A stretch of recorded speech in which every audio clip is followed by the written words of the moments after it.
Traveling the Vortex.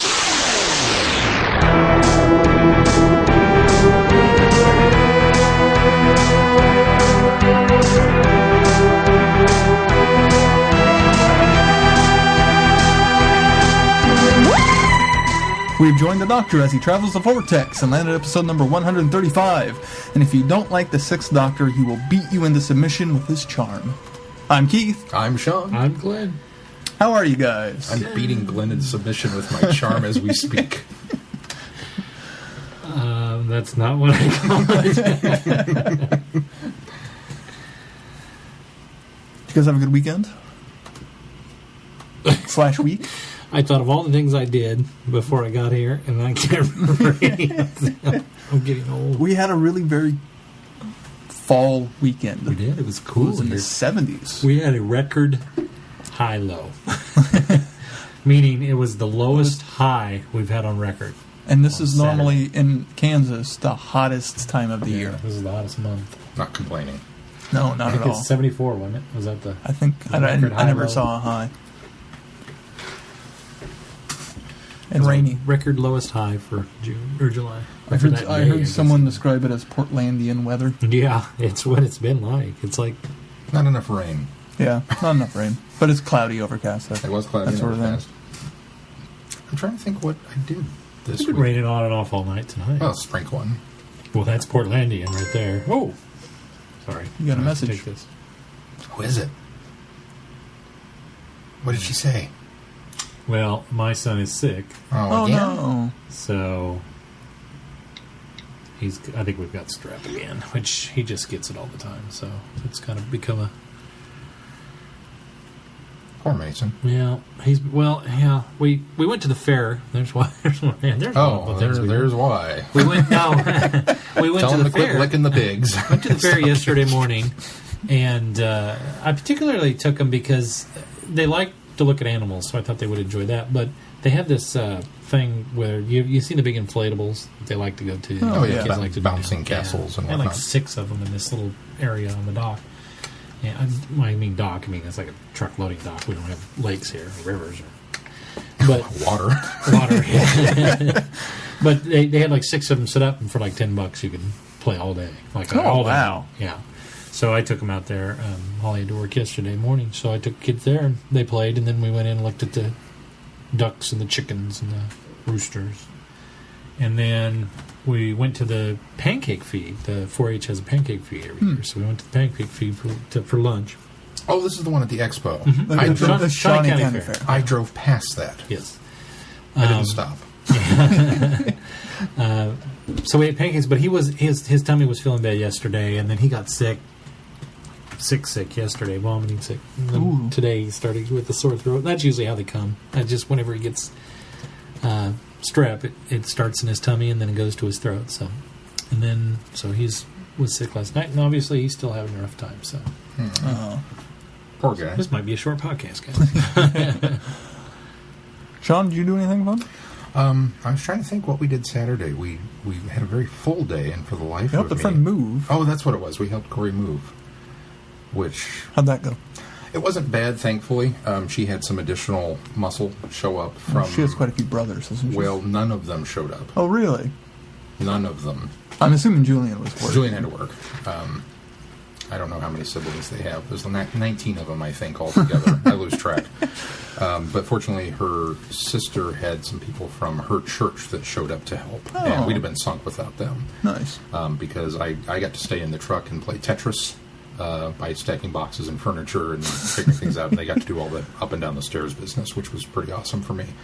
Not that I didn't work up a sweat, by the end of it, because I handled everything twice as much as they What did. a great weekend to move. Yeah. Nice cool weather. It was nice, cool weather.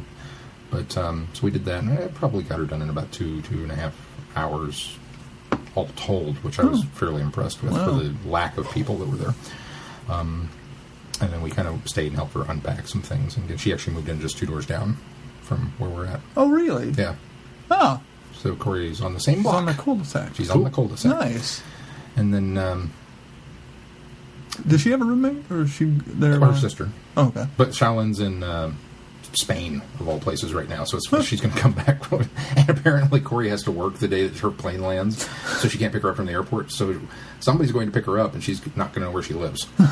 Because all of this happened while she was overseas. But they decided to move. But it's like, wow, that's the way to get rid of your sibling, isn't it? Find me. And then Mel and I went and saw, I guess it was Thursday, we went and saw Monsters University. How was that? It's really cute. It's not as good as the first one, which I didn't expect it to be. Mm-hmm. And it's very much the standard college movie. It's Animal House. It's any film that's ever set in college. It's that I heard movie. It was Animal House. It's Animal House. It's very, very close to Animal House. And it's Revenge of the Nerds. It's got a lot of those accepting who you are.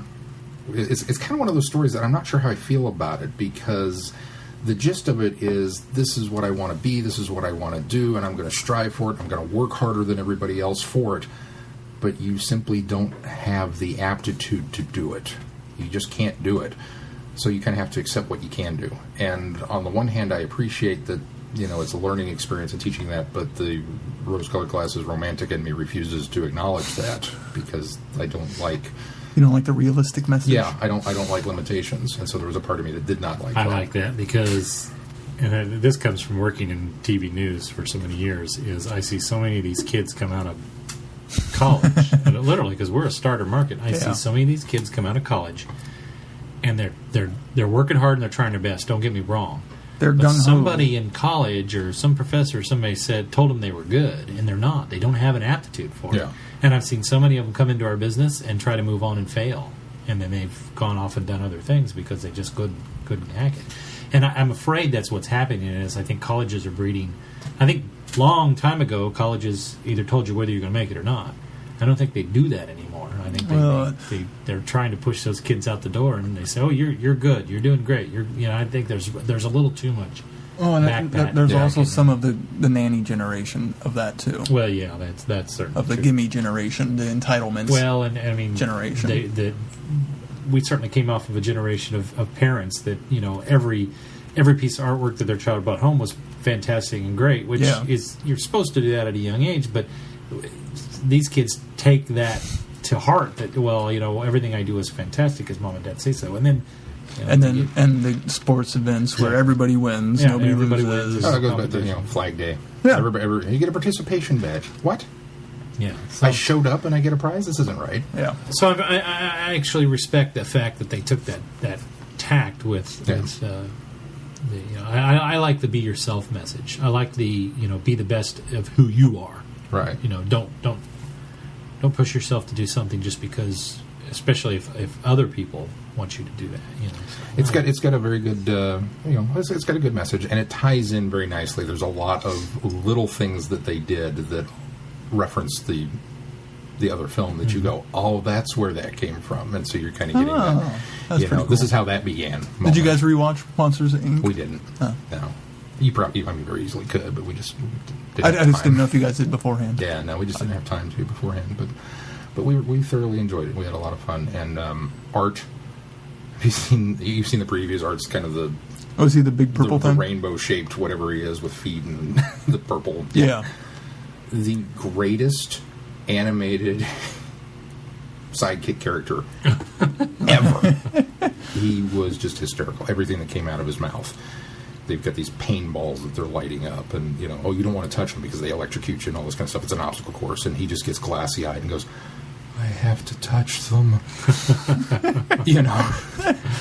And then at one point later, they're breaking into the factory. I can't go back to jail. I can't go back to jail again. And you just want to go, why? What were you there?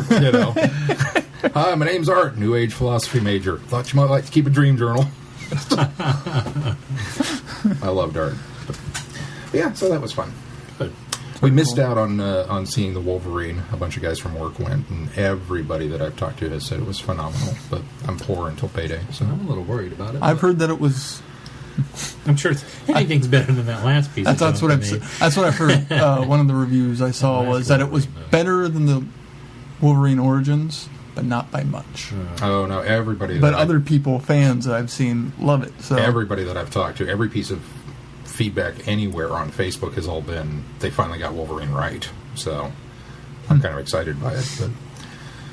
But we were talking about that at work, actually, with Star Wars, and everybody's all hyped about J.J. Abrams taking over and doing the new Star Wars film. And it's like, you guys realize, of course, that he could do a Star Wars film that realistically is like maybe 10% better than Phantom Menace, and it will be guarded as an instant classic.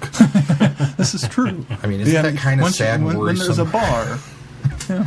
We're not aiming for here. We're aiming for here. I don't know. I mean, I think, yes, but I think also Lucas set the bar pretty high with Revenge of the Sith. I mean, I think that got at least a warm welcome, despite some of the issues with it that fans have had. But so at least that bar got raised back up since Phantom Menace. But Yeah, but not to there's still not to the level that of lowest. Well, it wasn't as bad as Phantom Menace. I don't know. That's what it's people the first will walk film away in a new from. trilogy. That's kind of the bar that you're going. It's the low bar. Yeah, that's the low What it is. bar. It's Yeah. well, at least it's not as they're bad not going as- to top Empire. At I mean, least let's it's be not as realistic. bad as- I know. But yeah, and then we did get out and play some disc golf today in the nice weather, which was fun.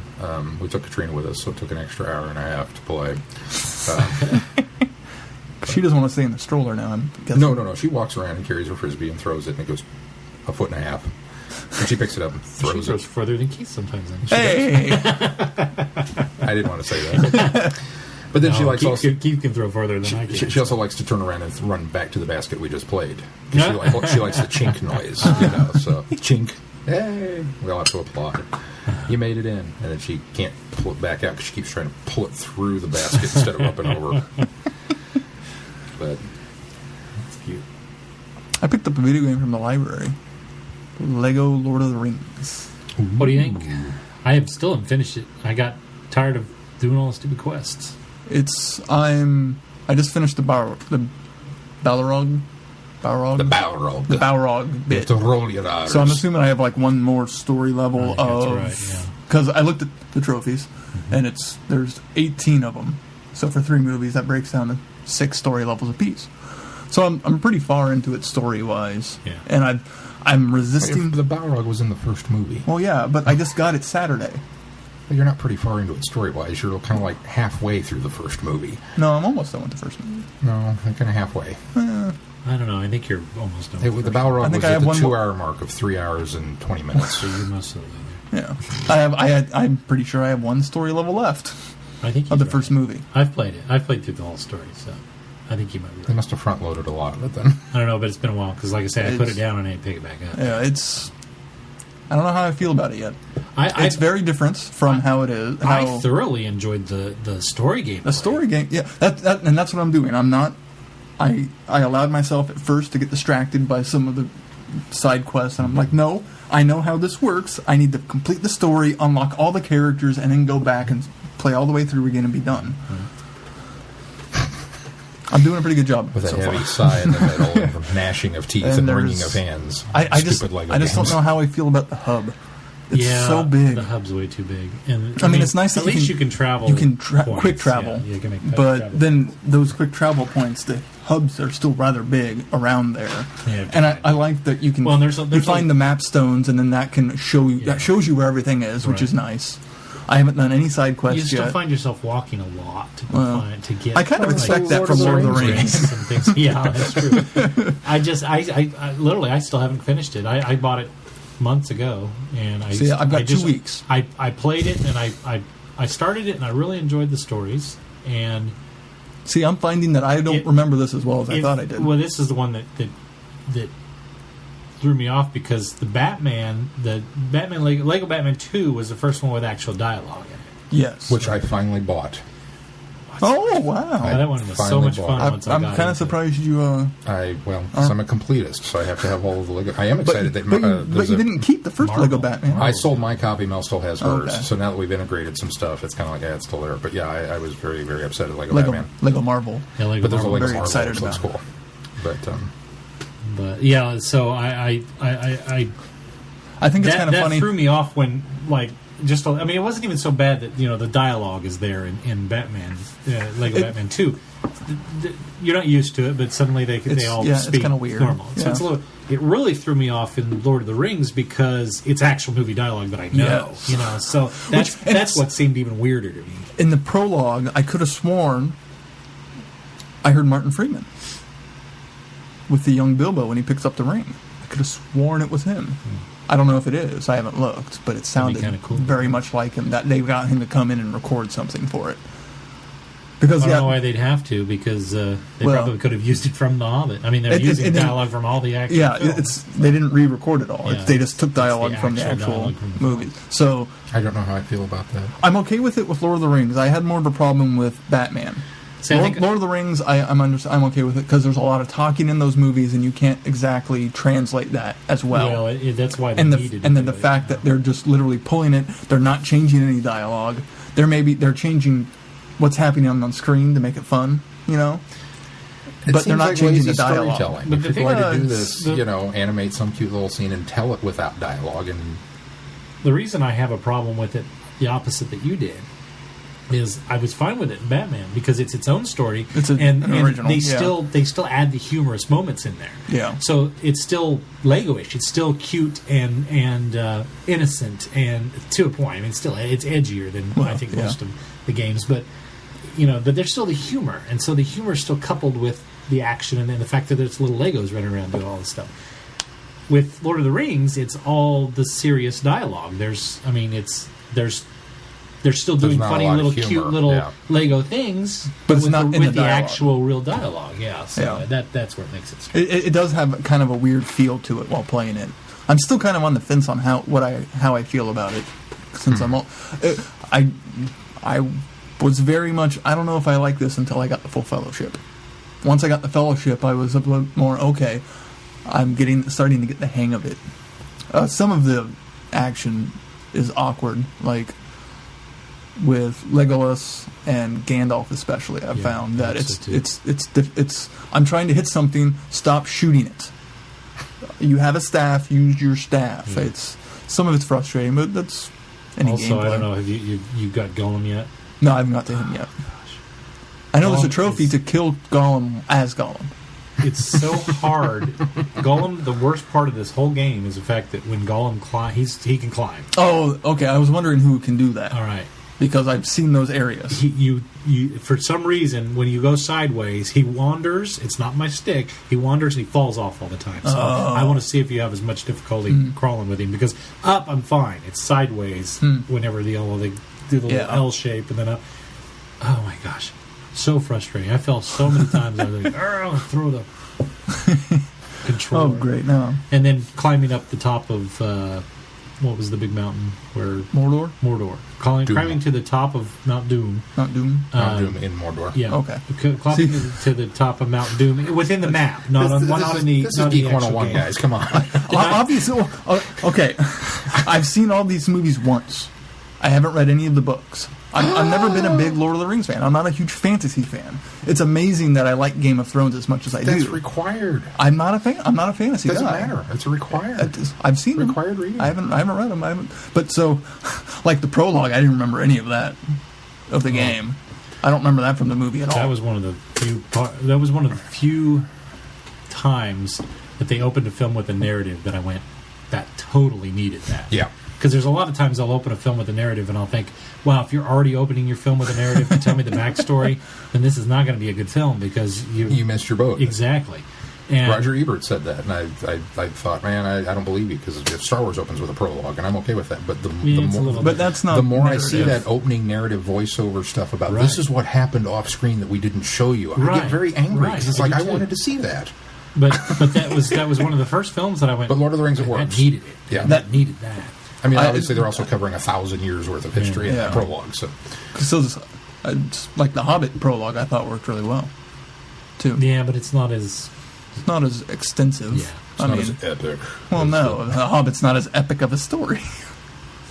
Which they're sure struggling to make it that way. But I enjoyed the first one. I guess I'll. So I'm looking forward to playing more. That's what I'm going to be doing a lot of this week. Put some of my shows kind of on the back burner and watch maybe one a night to wind down after playing. You know what happened last time?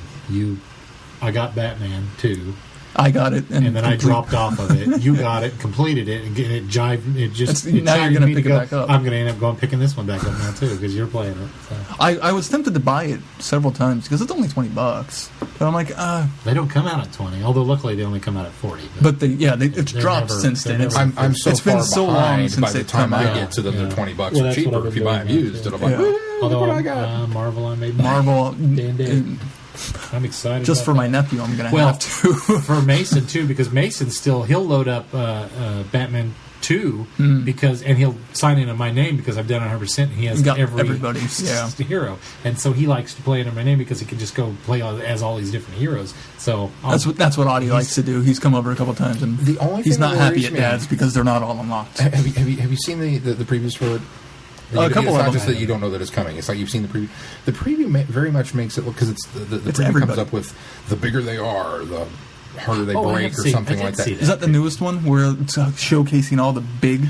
Well, that's just characters? it. All I saw was big characters. Yeah, that's just the latest trailer. There's other trailers. They're out okay. there. Yeah, that's just the latest showcasing Hulk. I didn't see Avengers people. I didn't see Iron Man. I didn't see. They're all in there. Okay. Yeah, they're all in there. Okay. Well, I figured that had to be if it's Marvel. Have you seen the picture of Wolverine on the Rainbow Bridge? It's the weirdest thing. Wolverine went to Asgard. Yeah, it's just I see that I'm like, one of these things is not like the other. Go away, Wolverine. Go home, Wolverine. You're drunk. Yeah, the new trailer is very much. Oh, look, there's Hulk, there's Thing, there's the Blob, there's it's Abomination, Colossus. I mean, it's all huge characters, and I'm like, where's the normal guys? Where's the ones I want to play with? Well, it's because they're actually larger Legos, but this is the first time they've done that because even in like Batman, like Clayface and Killer Croc, they were just normal size Lego. Well, they kind of explored that with Harry Potter with like the Troll. And some of the other ones, and I'll be honest, that bothered me. Lord of the Rings, they do that. That bothered me when I saw those bigger because proportionally they don't look right. Yeah, you're right. So I forgot about that. But they make them bigger physically, don't they? Yeah. Like the toys, they make bigger versions of. I don't know. I haven't seen some of the toys. I think. Probably. I want to say I saw Harry Potter may have been the first one that they actually made the physical plastic bigger for the trolls or whatever. It would make sense. They still don't look right. Well, Clayface didn't look Lego in Batman. I don't know. He was weird. It was the beginning of the end. It was Lego Batman. It was no Star Wars. Well, you can't capture magic in a bottle like that again. No. All right, well, let's move on to new. You guys got anything else you did this weekend? Star Wars was so good. I got to get home so I can play Lord of the Rings. All right, I'm playing Mass Effect 1 again. We're almost done with Game of Thrones season 3. Yeah. Ooh. Got to the big episode, the Red Wedding. For those who've seen it, they know what we're talking about. I did download from. Did I get it from Amazon? I think I did. I did download the first book of the series. I'm wanting to listen or to go and read those now, especially in the gap between season 3 and 4. I kind of want to try to go and tackle at least the first one, see how it is, see if I like it. That's what I thought. I probably won't get it read before I start watching the series, but because they're big books. They are big books. Thick, and there's lots of words on the page. Going back into school. I don't know how thick it is because it's all digital.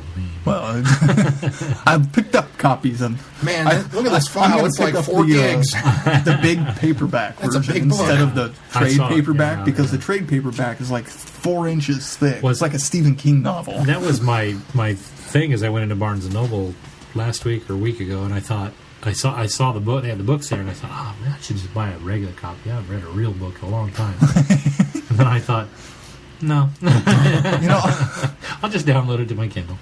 I don't know how long ago it was. I say Kindle to my iPad. I downloaded A Princess of Mars. I still haven't finished it because I forget. It's a teeny one though. I have it. It's a tiny book. I know, and it's on my phone. 190 pages. I forget I have it because I don't translate book to device. I just.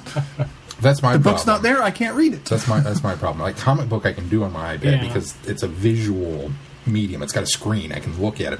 I wouldn't read on it. I think probably because I've been doing it longer. But I did the same thing. I would forget that I had these. Well, but you've always been a first adapter, too. You were the first one in the group who had an iPod.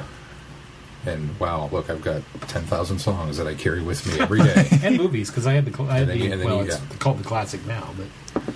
It's the version I have. Yeah. Although I had the 60 gig fourth jet, which was before the classic. You've actually got the classic. I've got the classic. Yeah, when they branded it classic. Right. Yeah. Mine's just prior to that. Yeah. Mine's the actual.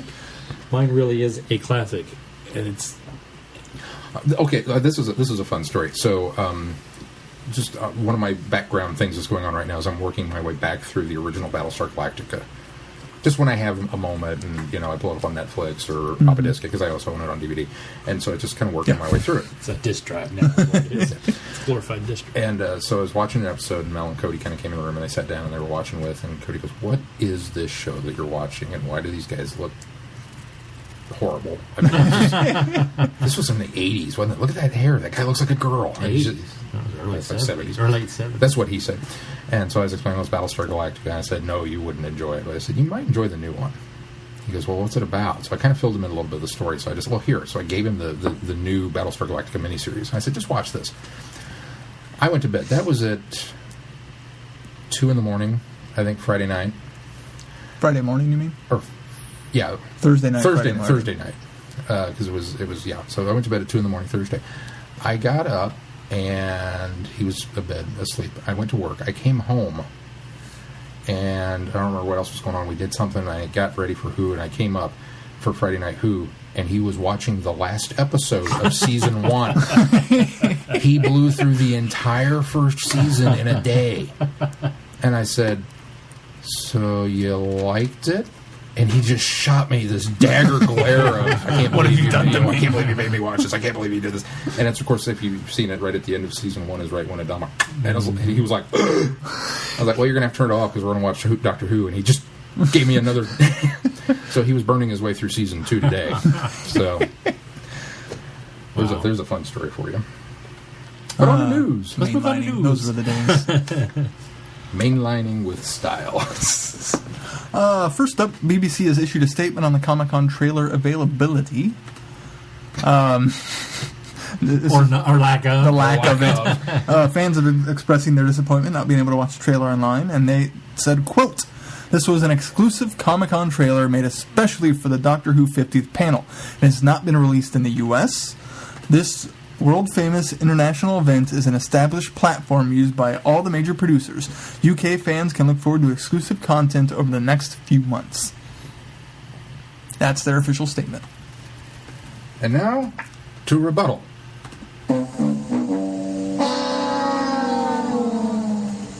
And not just BBC, any of the other companies that haven't released the trailers that were out, that they showed, shame on you. That's all I have to say about that. It's... Yeah. I mean, if you hey, look, you went to Comic-Con, here's an exclusive comic book, here's an exclusive action figure, here's an exclusive, you can only get this here. That's fine, I understand that, because that is a memento. The irony of it is we can get the exclusive Comic-Con action figures online. Yeah. From retailers. I mean, that's true. They're not even available at the con. You have to wait until after to get them. But I just that part of it doesn't bother me. Giving them an exclusive window where you get to see something that nobody else sees. They get to see it first. That's why they pay. That's the key word. First. And then a week or a month or however long after the fact you want to release it to the general public. This is what you missed out on. Fine. I get that. But just to hold on to it and say, no, we only did that for this, I say phooey on you. I'm angry. Or in the case of Lionsgate, 3 hours later for the Catching Fire trailer. Yeah. Now, personally, I think that's too soon. I really do. I can see waiting until Monday. Most do that. Most everybody had those. Yeah, most everybody. This year, though, hardly anybody has. It's been Catching Fire and Veronica Mars are the only two. Those have been the only two, yeah. But Amazing Spider-Man. If a fan leaks this now online based on this, it's the BBC's own fault. Yeah, it really is. And that's too bad, because Stephen We're on the first name basis with Steve. Stevie Moffat. Stevie Moffat and I we go way back. He begged, he pleaded with fans or people in that room not to leak it online. Yeah. And I think people have honored that. They have, because the panel's shown up online. Yeah, that's and fantastic. They cut out the trailer, they cut out the 50th anniversary discussion. But I tell you right now, BBC, if that happens now, it's your own fault. It's your own fault. Well, and again, it's if you went into Planet Comic-Con and we had this panel discussion and Moffat said, I'm going to show you exclusive clips of this episode Clips that would you're be not one going to see thing. anywhere else. Number Fine. one, if he was at Planet Comic-Con, that would have been awesome. Or not Planet, yeah. San Diego. San Diego Comic-Con. And, it's this exclusive thing. Please don't leak it on the internet because we're going to show you part of the episode. Okay, I get that. I didn't pay my money to go. I understand I'm not entitled to that. Yeah. This is a trailer, for Pete's sake. Like, they got to see the Agents of S.H.I.E.L.D. pilot. I'm fine with them not posting that online. Yeah, Absolutely. I get that. Right. That's a line. I understand don't cross that Yeah, line. But absolutely. this is a trailer. Makes me wonder if it has something to do with the BBC licensing, because of the fact that it doesn't work like it does over here, where it's public purview. It's licensed to the UK. That's why they had to release this statement, because a lot of people were upset And specifically in the UK. because Well, and they thought it had been released in America, and that we've had access to it, and based on the laws and legality of the way that their television system works, where everybody over there pays for a license in order to watch television, public television, then if we got something over here, then that would be pretty bad. But exclusively over here. If that was the case. But it isn't. It's not the case. And it's my understanding that Moffat had to go in and really, really bend some arms at the BBC to get this trailer, basically, to go over here. But Well, you know what I would say to that? I would say, you know what? If they had given something to the U.S. audience that was an exclusive, you can only watch it on BBC America, and you can't watch it in the UK because of the television lines thing, we'd upload it for you. Here. I mean... Really, I mean, somebody in America would go, you know what, it's not fair that England doesn't get to see this. Yeah. I say it's not fair that San Diego got to see it and none of the rest of us did. Yeah. That's my opinion Us on and that. the UK. Us and the UK. We're getting... Speaking of the 50th, it's going to be broadcast simultaneously worldwide. Well, according to the BBC. The BBC has. Have you got that in front of you now? Yeah, BBC Worldwide has confirmed that the special is being shown around the world at the same time. Oh, that's incredible. In a statement, they said, "It's always been our ambition to work with our broadcast partners so that the international Doctor Who fans can enjoy the 50th anniversary special at the same time." Is that as the everywhere? UK. Does that include the Australia? Because they're the ones that always gets it like a week later. Yeah, it's gonna. Yeah, and they're a whole day ahead of everybody. They're gonna have more details soon, hilarious. but from. So if it airs at 8 o'clock in the UK, according to the Sun, it's going to air 2 o'clock here. Yeah, and it'll be 6 a.m. in Sydney the next day. I got to get up at 6 a.m. What? Hey, mate, you getting up tomorrow to watch today? Doctor Who? You bloody right I am. It's really I don't cool have to wait a week, mate. A terrible Australian accent. Yours was better than mine. It's cool that they're doing this. Throw another shrimp on the barbie. We're watching Doctor Who for breakfast. I mean, we've all experienced of the, we gotta stay off social media for 7 hours until it airs here. Yeah. So it's cool that they're doing this. The thing is, that's a massive undertaking. That's huge. Unless they, for some reason, cut the commercials out here, though. When they air it on BBC America, it'll be over in the UK before it's over here. Yeah. Well, maybe since it's a special, we could still be spoiled. That's true. That's true. If during the commercials you got on social media, you went, "Oh no!" I guess we're not holding a tweet along to the 50th anniversary. Because ours will likely be 2 hours with commercials, and if they're saying movie length, we don't know for sure, but he's saying movie length. But I'm averaging that at 1:30 because that's it's what movies used to be. It's so weird to watch Doctor Who with commercials. Wouldn't it? Only if they build a little mini cliffhangers before they show up. I watch it with commercials now when I watch it on BBC America. I just wait for the DVDs. Oh, is that how you watch it? That's how I watch it. I mainline it. You used to. I used to drive me nuts. That's still, you're killing me with this week-to-week business. I could be holding off. I could be not knowing anything until the 50th anniversary, and then a week beforehand, I'd start going, no, season 7. And somebody would have come along and said, "Hey, I just blanked on his name. Oh, yeah, that guy. Him? Really? James hasn't seen season 7. Who's been joining in for Friday Night Who? Any of season 7. Yeah, Really? James hasn't seen any of season 7 yet. And I felt bad because we started discussing some of it, and then I went, ooh. Started discussing the name of the go. doctor. I forgot that. James. Medina. Oh, yeah, okay. Yeah. He's, I can't think of his Twitter handle right now.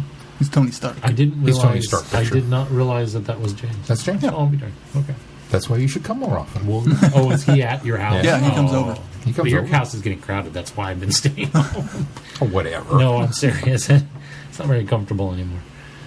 Not that I don't like the people that are there, but there's not very many seating options. And Oh, well, we'll move downstairs. Keith doesn't then. like to share the couch. So. I'd send the stretch out. No, there's beer at my house. There's You never could, beer you at your could sit house. with me, but I cuddle. Anyway, so simulcast, yay, woot. Now, I'm wondering how that... This is the one problem I have with this announcement, because this was initially released by The Sun, and we thought, no way, it's not real.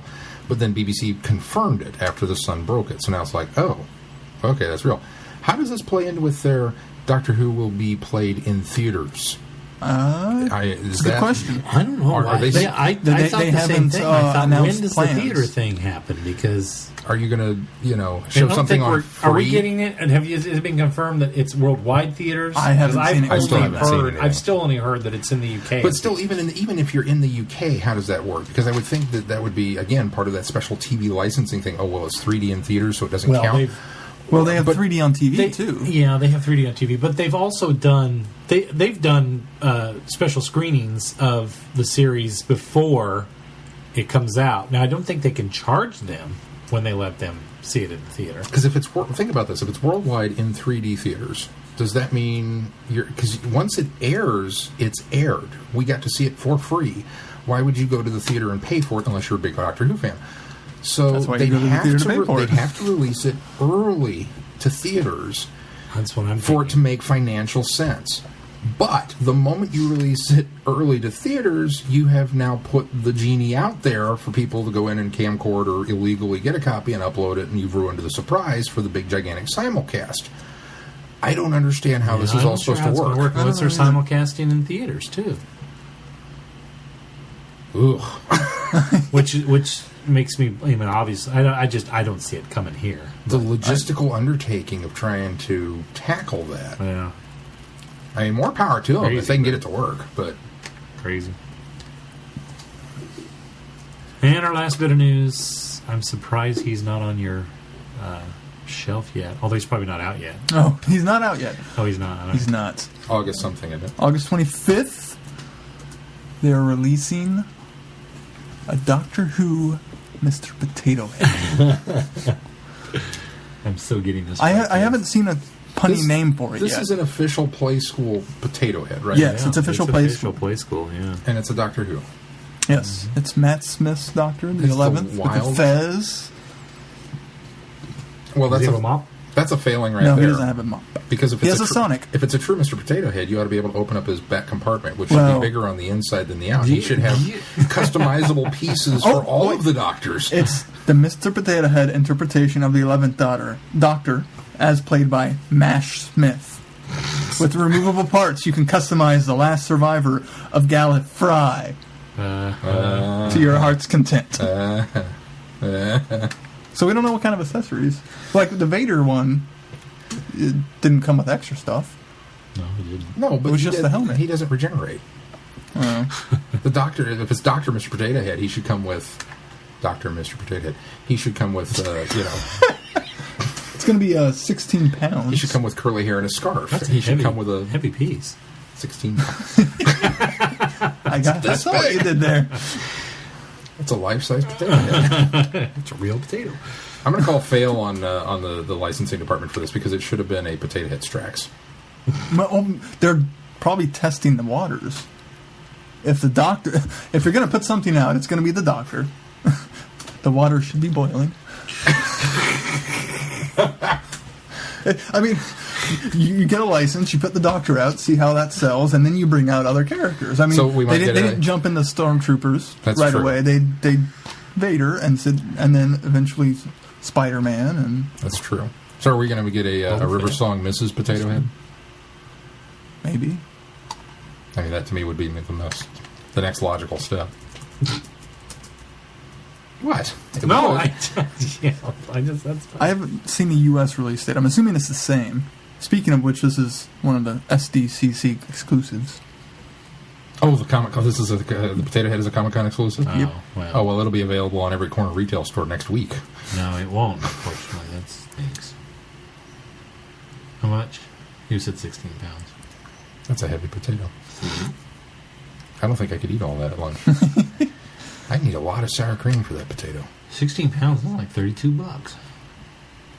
It's an expensive potato. Well, actually, $16.99. I think the Darth Vader mashed potatoes were 26. 26. So Sounds about right.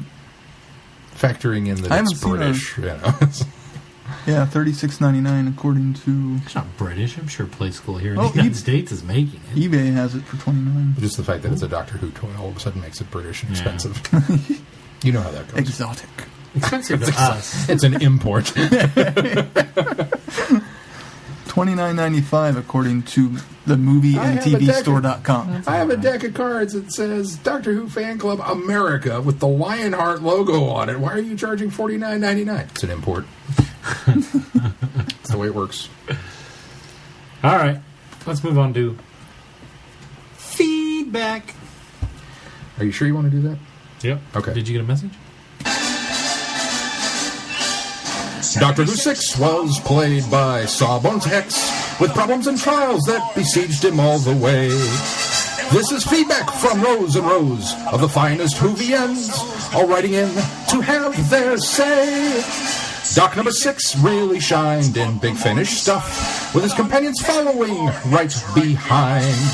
We got more than 1,000 mails, coming in like snails, with comments of every shape and kind.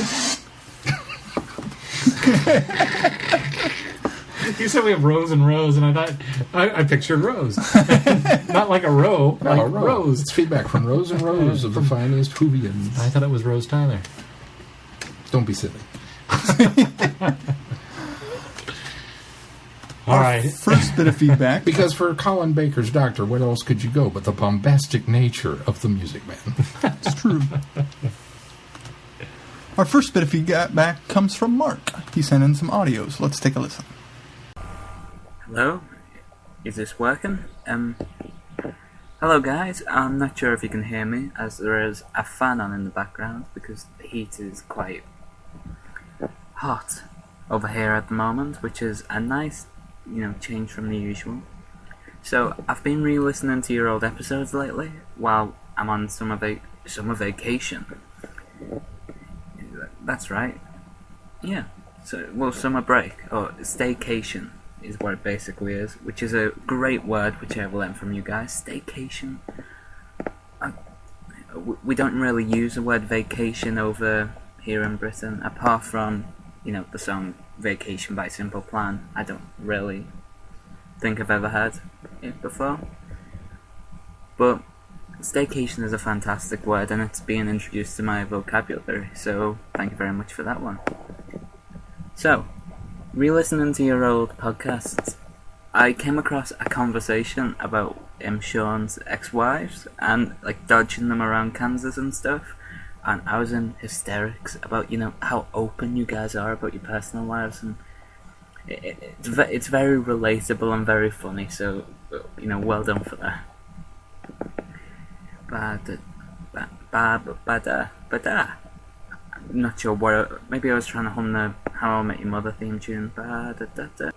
Something I've been meaning to say to you guys for a while is I find it really confusing how you confuse myself and Alex.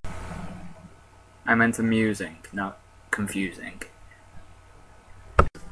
When we both started listening to the podcast, he was like my best mate, but I don't really see him anymore.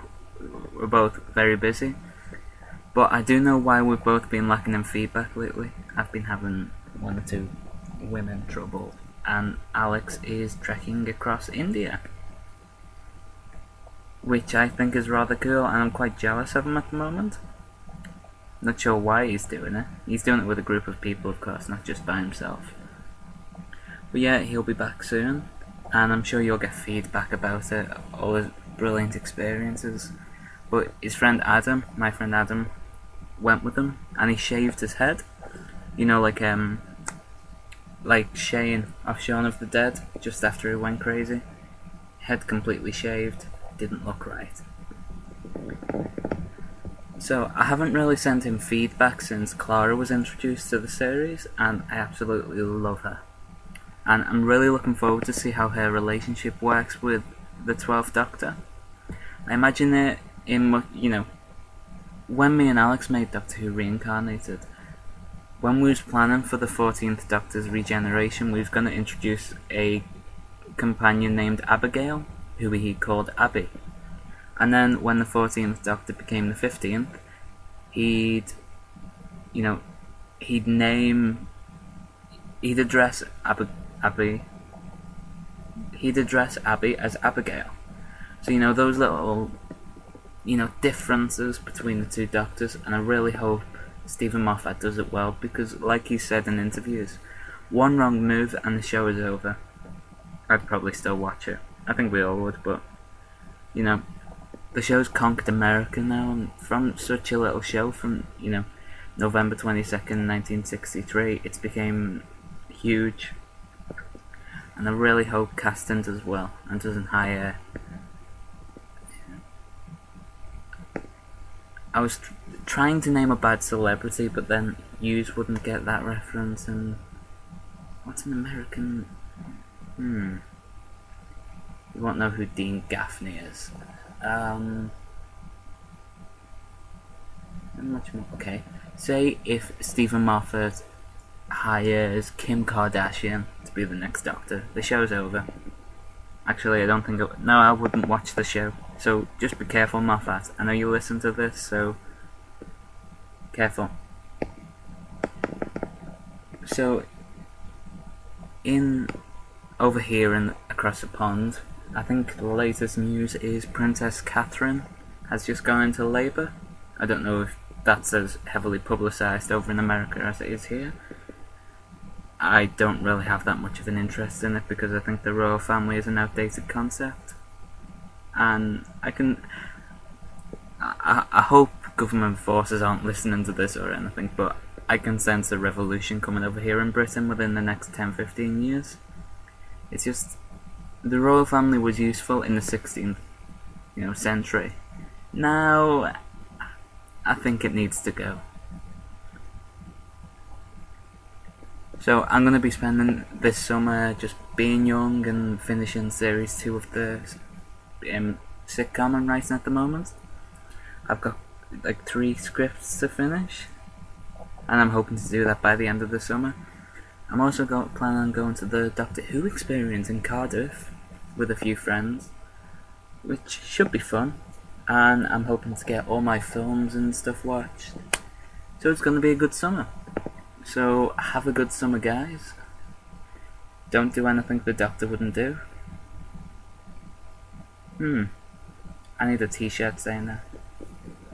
Anyway, have a good summer, and I will look forward to hearing your next episode, or this episode.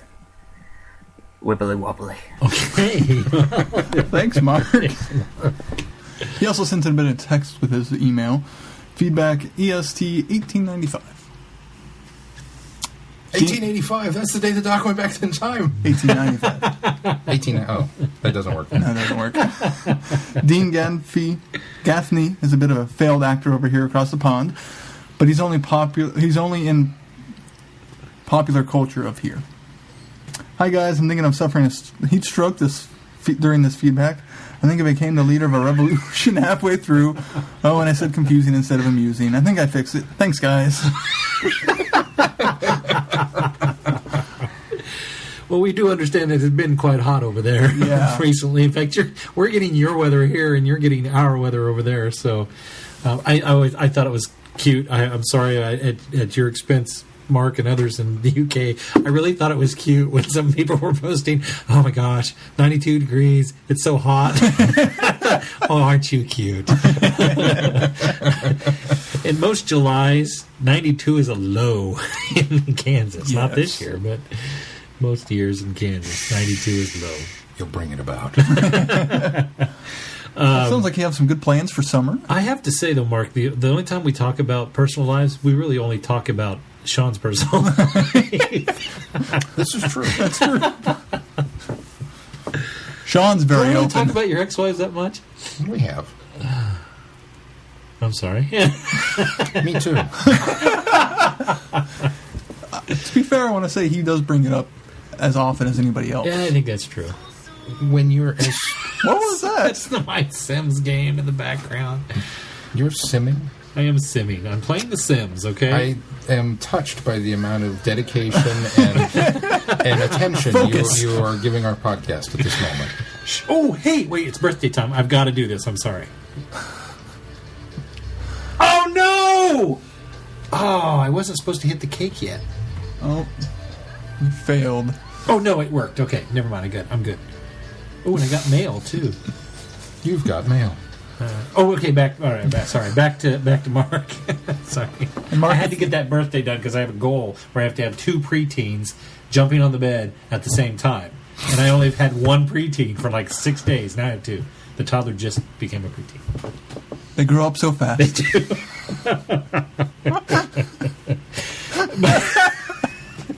Just getting a glare from Sean. I'd rather talk about my ex-wives. Not my imaginary family. I don't know how you do it. I don't know how you balance all of this. I'm really envious of the fact that you Clearly, I don't do a good job because it popped up in the middle of this podcast. You lead these double lives. Does Holly know? She does know. She's got her own family on the side. In fact, my whole family is playing Sims right now. I have a Sims going. Caitlin has a Sims going, and Holly has a Sims going. And we've all been really excited about it because now they just introduced a patch where you can go visit each other's place. Well, Mason, he's felt so left out, so we went and downloaded The Sims onto Holly's Kindle. Now, unfortunately, he can't get online because he doesn't have a Facebook account, but we've downloaded Sims on, and he's past Caitlin now, playing The Sims. So Holly has to go, like, out when he's in bed and make money for him have his Sims make money because he doesn't quite grasp that concept, but so he's playing Sims And now. I So got we're all laughed at for playing Sims. Minecraft. Yeah, but the Sims is at least, like, No. now. No. No, The Sims were like Minecraft 10 years ago. Well, it's a good point.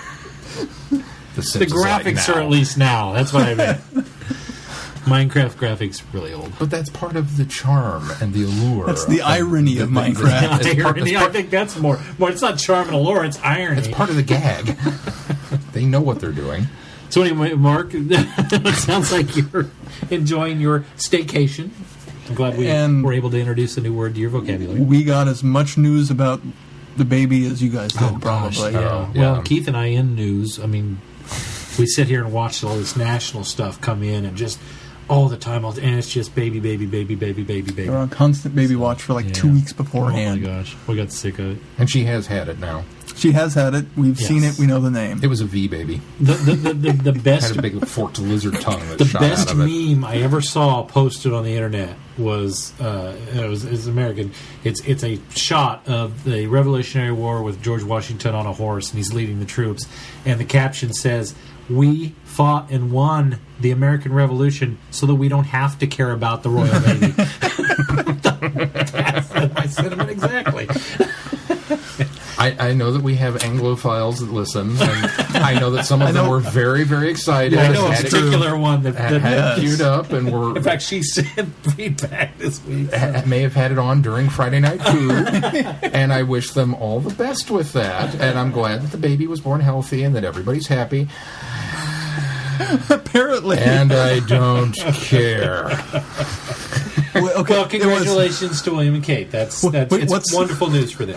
What's William's brother? Did you see the meme with Scar and No, I didn't. what is William's brother? How come I can't remember the brother's name now? But apparently his He was reaction. huge in the news because he was naked in Vegas. What the heck? Apparently his reaction to the baby was pretty priceless. Yep. It's a baby. Even he wasn't excited about his own nephew. There's a meme going on where it's him and it's Scar in the next one, and it's like, yeah, I was next in line until the little brat came along. Anyway.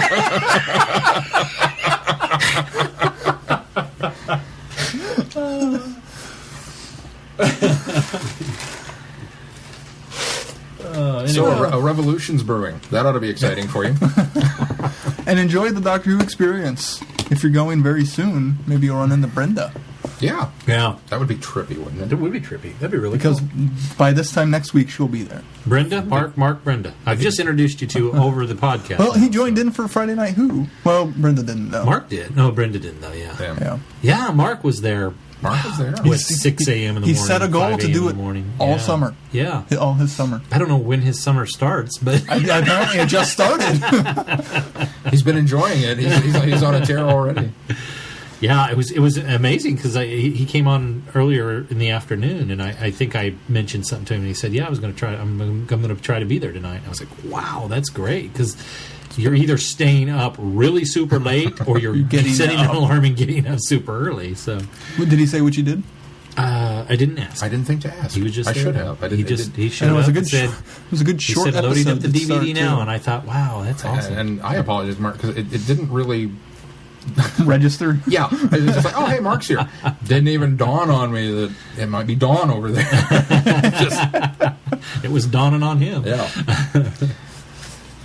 Anyway, so good to hear from you, Mark. And I hope Alex has fun in his travels. And either I forget his if hair it was, grows back quickly. Well, yeah, I don't know. Apparently, Hare Krishna over in the Indian. Isn't that where that's popular?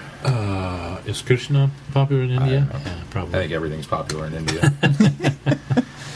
I know there's Hindu and Muslim in India. I'm sure there are. I hope he has fun on his trip and comes back quickly so that you guys can get back to writing Doctor Who Reincarnated. Yes. That's what I hope. I'm being selfish. I want more. I suppose I could write it myself. Well, you did write the one. I did write one. Well, I haven't Maybe finished. you should do another submission. I haven't finished our fan series yet. I feel kind of bad. I told you guys. I forgot. Yeah, you were doing that. Well, you haven't read any of them yet. So. Yeah, I have. I read the first two. Did you? Yeah. Really? Yes. I thought you were blocked because you... apparently I missed this because the last I heard that you couldn't get into it because you hadn't read Cyberman Bob. No, remember I was Well, you read the first one. You hadn't read No. the second one. I hadn't. Yeah, but I've read the second one since then. No. Have you posted the third? No. I finally figured out... Okay, you go. Then I'm not behind. I'm caught up. No, you're caught up. Because I'm behind. I thought maybe there was a third one out there I hadn't seen yet. No, there's a third one up here. And mostly here. I just need to finish it. He's gesturing to his head and computer. Two separate entities. Not... Sometimes. He wishes it would be one and the same, so he wouldn't have to type it up. I've seen his computer. It's as scatterbrained as he is. I don't have partition drives up here. It's actually probably in a little better shape than mine. All right. Up next, Duck Phil. Duck Phil writes, feedback submitted. It's kind of a lame title, Phil. I think it's like a achievement. Achievement unlocked. Comment, question, comment. Da-na-na-na-na. Hey, Hoopikins. Sorry it's been a while. I had this problem with getting through episode 133. Every time I'd hear the Flash Gordon theme, I'd have to put down my iPod and go put in my special edition Alex Ross cover art Flash Gordon DVD back for another viewing. I tell you, the awesomeness of that movie breaks down as 40% Queen, 40% Brian Blessed, 20% everybody else. Sorry, Timothy and Max. Numbers don't lie. Don't you suppose that's dun dun dun dun dun dun dun dun? That's, I'll bet that is. I bet that is. I haven't read this yet. All right, I'll reread it. Comment, question, comment. Dun dun dun dun dun dun dun dun. Now I feel compelled to go Flash. Ah! Let me get my Who-related stuff out of the way first, before the tangents begin in earnest. Well, this is a backwards idea. Let's talk about Doctor Who on a Doctor Who podcast. Given that the 50th is going to give us a heaping helping of 10 and 11 interaction, I was wondering what Doctor Duo you guys would most like to see on screen, and what we really haven't seen yet. Given Matt's fondness for McCoy, I was thinking a 7-11 would be fun. Your thoughts? Glenn? Glenn's pondering. Keith? 8 and anybody.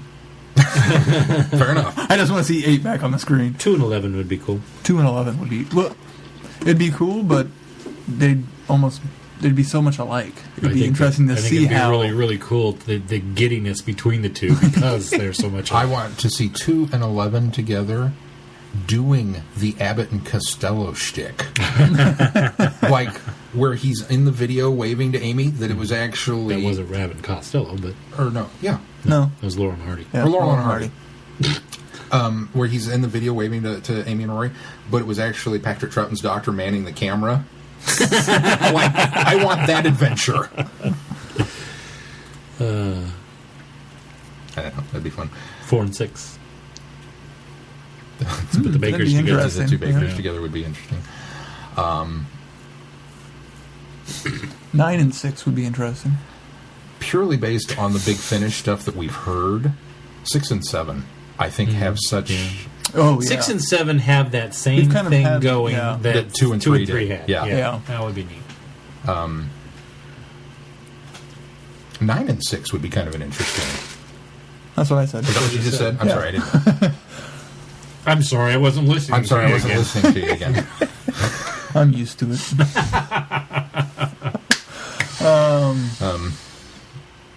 Well, just from what we've listened to, seeing the 5, 6, 7 on screen together would be neat. Yeah, I think so. Based off the audios alone. Yeah. And then throwing 8 in the mix. And then having 10 and 11 there. I mean, What do you greedy. What do you think? Because Sirens of Time, that's the best part of it, is when the when the three of them are together. together, yeah.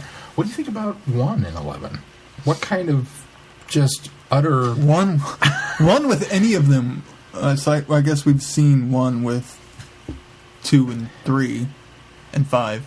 Can you just imagine the constant, unending dressing down that Matt Smith's doctor would take from Hartnell? I think Hartnell would do that to any of them, though, because he essentially does in the multi-doctor stories that we have him in. He's essentially talking down to everyone the entire time. So it'd be almost interesting to see 1 and 9. Well, I think it was almost 9 back down from 1 because he's so intimidated. He was almost fond of 5, though, in the 5 doctors. But he still has that air of young man, you know. You know. But just because Matt Smith is so affable and goofy and, you know... He's the Tigger. Yeah. Well, yeah. I don't know. I think Hartnell's doctor would be really on him about... Do up your pants. What's with the fez? What's with the fez? Take that off your head. You're making me look ridiculous. I don't know. I don't know. I disagree. I think the first Doctor and the 11th Doctor would get together really, really well. Get together. You think? Yeah. I think 1 and 10 would be the conflict. Because stop running around. That's just it. Because stop Tennant has this apologizing. really youthful Doctor, contrasted to 11's very manic, but old in a young body. In a young body. Yeah. Okay. So I think they would be kindred spirits, whereas 10 and 1 would be clashing all the time, you know, because it would be more of a "Hey, young man, don't do that" type of thing, you know. Or it'd be why are you wearing tennis shoes, you know, that kind of thing. You know? Quit jumping on the bed. Or whatever. Yeah, quit jumping on the bed. Those kind of things. This isn't the Sims game. So I think that would be more of the issue there. Listeners, let us know what you think. Absolutely. All right, tangents incoming, he continues. 1, World's Finest. I called it. I so called it. Sean is my witness. I am. He called it. And, by the way, World's Finest is the name of the episode of Superman the Animated Series where they finally crossed over Batman and Superman. Well, that's aptly named because that was in the Silver Age. That's what the comic was called. Oh, was it? Okay. Yeah, the World not being a comic book writer, I didn't know. That's the cool thing. In fact, that impresses me more that they crossed over and that was the name of the episode because World's Finest was actually a line by DC back in the Silver Age, at least the late Silver Age, and they were continually Batman and Superman teamed up, and often Batman, Superman, and Robin. In fact, I have a World's Finest. Unfortunately, when they brought it out to DVD, they renamed it the Batman Superman movie. Oh. Which is That is the unfortunate. lamest title ever. Wouldn't surprise me if that's what Warner Brother goes with. Oh, God, the Batman Superman movie. I would boycott it on general principles. Sean is my witness, and this is what I've been waiting for so long. Yes, I want the Justice League, obviously, but these are by far my two favorite comic book heroes. They're such great foils for each other. I started as a Marvel reader, loved the X-Men books, but got tired of the constant shifting every year or so as a new writing team would equal a new direction. Then came Bruce Timm and Paul Dini in the animated DC universe, and I was hooked. I went back and read some amazing trade paperbacks and have been an avid DC fan ever since. To finally see the Man of Steel and the Dark Knight on screen together, to see the Shield overlapping the Bat from the Comic-Con pictures, I got chills. There is, of course, a chance this could all turn out like a Space Buffalo Merca team-up.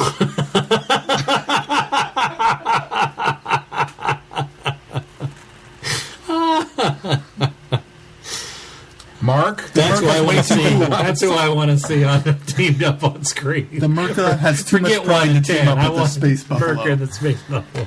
I want to see the Space Buffalo riding in battle on a Merca. I want to see the Merca kill the Space Buffalo. That's who 1 and 10 would have to battle. The team up of the Merca and the Space Buffalo.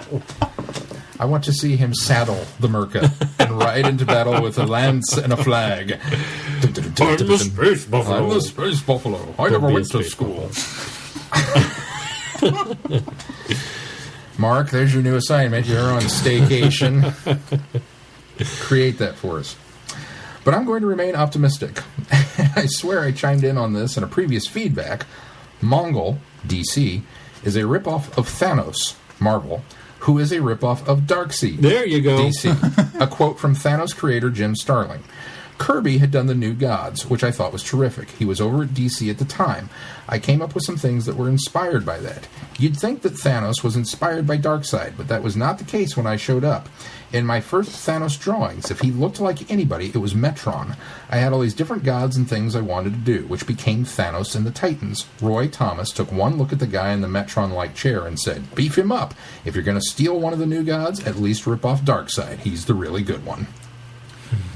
Now, is that what I said last week? No, you said it opposite. You said that Darkseid was a ripoff of corrected Thanos. You. And we corrected you. Okay. And he's validating what we said. Okay. But I think you got what he told you back. I think that's probably it, because I frequently because ultimately that's what. So it was Phil, because I don't think you said last week who told you that. Yeah. It must have been Phil. I just flipped on it. I apologize, Phil. I got it wrong again. And while I'm sure your viewing schedules are full enough as it is, may I suggest Avatar: The Last Airbender, if you haven't seen the show yet. Last I checked, it was on Netflix, and it's better than any animated show has a right to be. Then again, the flavor may disagree with your palates, though I have yet to meet someone who watched it and didn't like it. And that's the show, not the movie. Oh, sweet, merciful Voltan, don't ever, ever watch the movie. Glenn raised his hand. I don't hate it, but Caitlin used to actually watch it because it aired on Nickelodeon. You would be the one.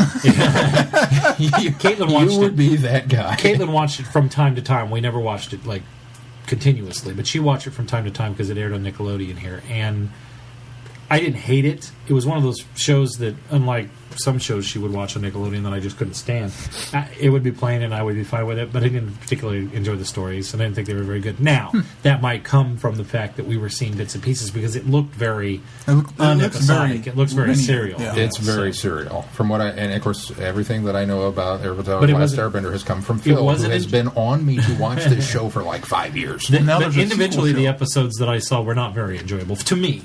And they were very Japanese animation, and I'm not a fan of Japanese animation. So, I mean, they're not near as edgy as Bebop and those kind of things, but they still have that. Yeah, it's still anime.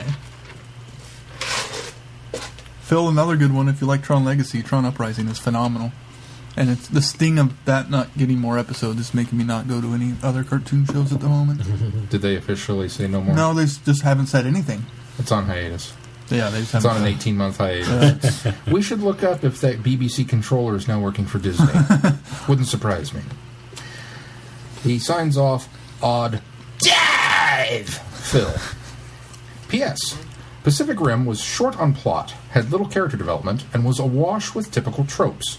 However, it was also rife with giant monsters and giant robots slugging it out. I heartily approve. As long as it has more plot than Transformers. It's on my list. Everybody I've talked to has seen that one. I've heard it doesn't have more plot than Transformers, but because of the two things that he just said, it doesn't matter. I've heard it's just They better say done. that about playing Transformers too, and it matters to me. Who's next? Thank you, Phil. Up next is Michelle. Hey, you remember?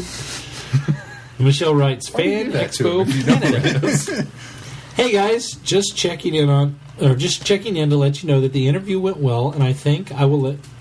Yeah, and I think, excuse me. Let me start over because she doesn't think that. Just checking in to let you know the interview went, I think, well, and I'll let you know more when I hear back from them. Michelle.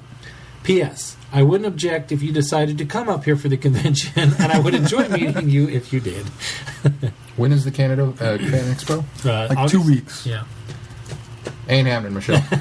But we expressed that we really wanted to go. We really wanted We to started go. reading Yeah. the guest list. And Maybe next year incredible. we can plan something, and we can be the American guests for the Canadian Fan Expo.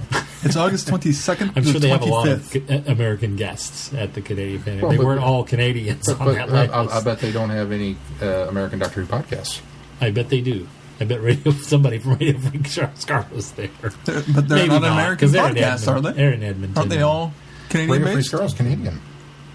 Oh, I see what you're saying. They don't have an American. They don't have an podcast. American I got Doctor you. Who I thought podcast. I just had Doctor Who podcast. And why would they? But I would, yeah. If I had money and time, and if I had an abundance of both, I would. Yeah. Oh, What? get ready to be disappointed that we're not going. World record attempt. Largest gathering of Daleks at Fan Expo. Ooh, that'd be an awesome picture, wouldn't it? Could you imagine? It'd be like when they look down into the central core of the planet, on Planet of the Daleks, where they're all sleeping. Yeah. You know, you look down in there and there's just thousands of Daleks. And they're all cardboard. Yeah. Or them all coming out of the... No, those were all models. and then or all of them coming out of the Genesis Ark and That one. yeah, well, that story. Doomsday and... Ooh, who's apparently the last one in that series? Parting Away? No, Army, Goodbye to Rose? Army of Ghosts. Doomsday. Army of Ghosts. they're even allowing people in Dalek costumes. So like a Dalek dress. No, that doesn't count. No, that doesn't count. We have just alienated every one of our listeners that dresses Daleks in Dalek dresses. If you want to dress as a Dalek, that's a For very the cool, Dalek clever costume, thing. But for a Dalek, it must- largest gathering of... The base of the costume must be a dodecahedron. The panels rising from the base of the middle must have a minimum of 4 hemispherical protrusions. The costume must contain an eye stalk mounted on the dome at the head of the costume. The costume must contain a gun mount and a telescopic manipulator or recognizable representations thereof. Well, they got pretty specific with their rules, so... Essentially, you got to be inside a Dalek. As long as you're Go dressed Fan as Expo Canada. It was a decahedron, and maybe I It wonder. doesn't say how many they need, though. I wonder if Moose knows about this. He could take Dalek Bob. Up. Yeah, he just finished Dalek Bob. It looks great. Did you see the pictures see the today that he pictures of it, posted yeah. where they were At all Ozfest? Yeah, and they're all in it. They're all crawling in it. Maybe Moose could smuggle one of us across the border in Dalek Bob. Yeah, that's not illegal. It's Canada. It's not like we're going to Czechoslovakia. It's like going to Wisconsin. You haven't watched that episode of Wonder Falls, have you? No, I haven't. Did you hear about the guy in Detroit? He got really, really drunk. He drank 8 beers, got really drunk, and swam across Lake Michigan over to Canada and caused some international incident. What? It's the truth. I saw it at work, and he was on apologizing the other day for doing it. I mean, I guess they were like Homeland Security came down on him, and it was this big international incident because he swam across Lake Michigan to Canada on a dare. Right?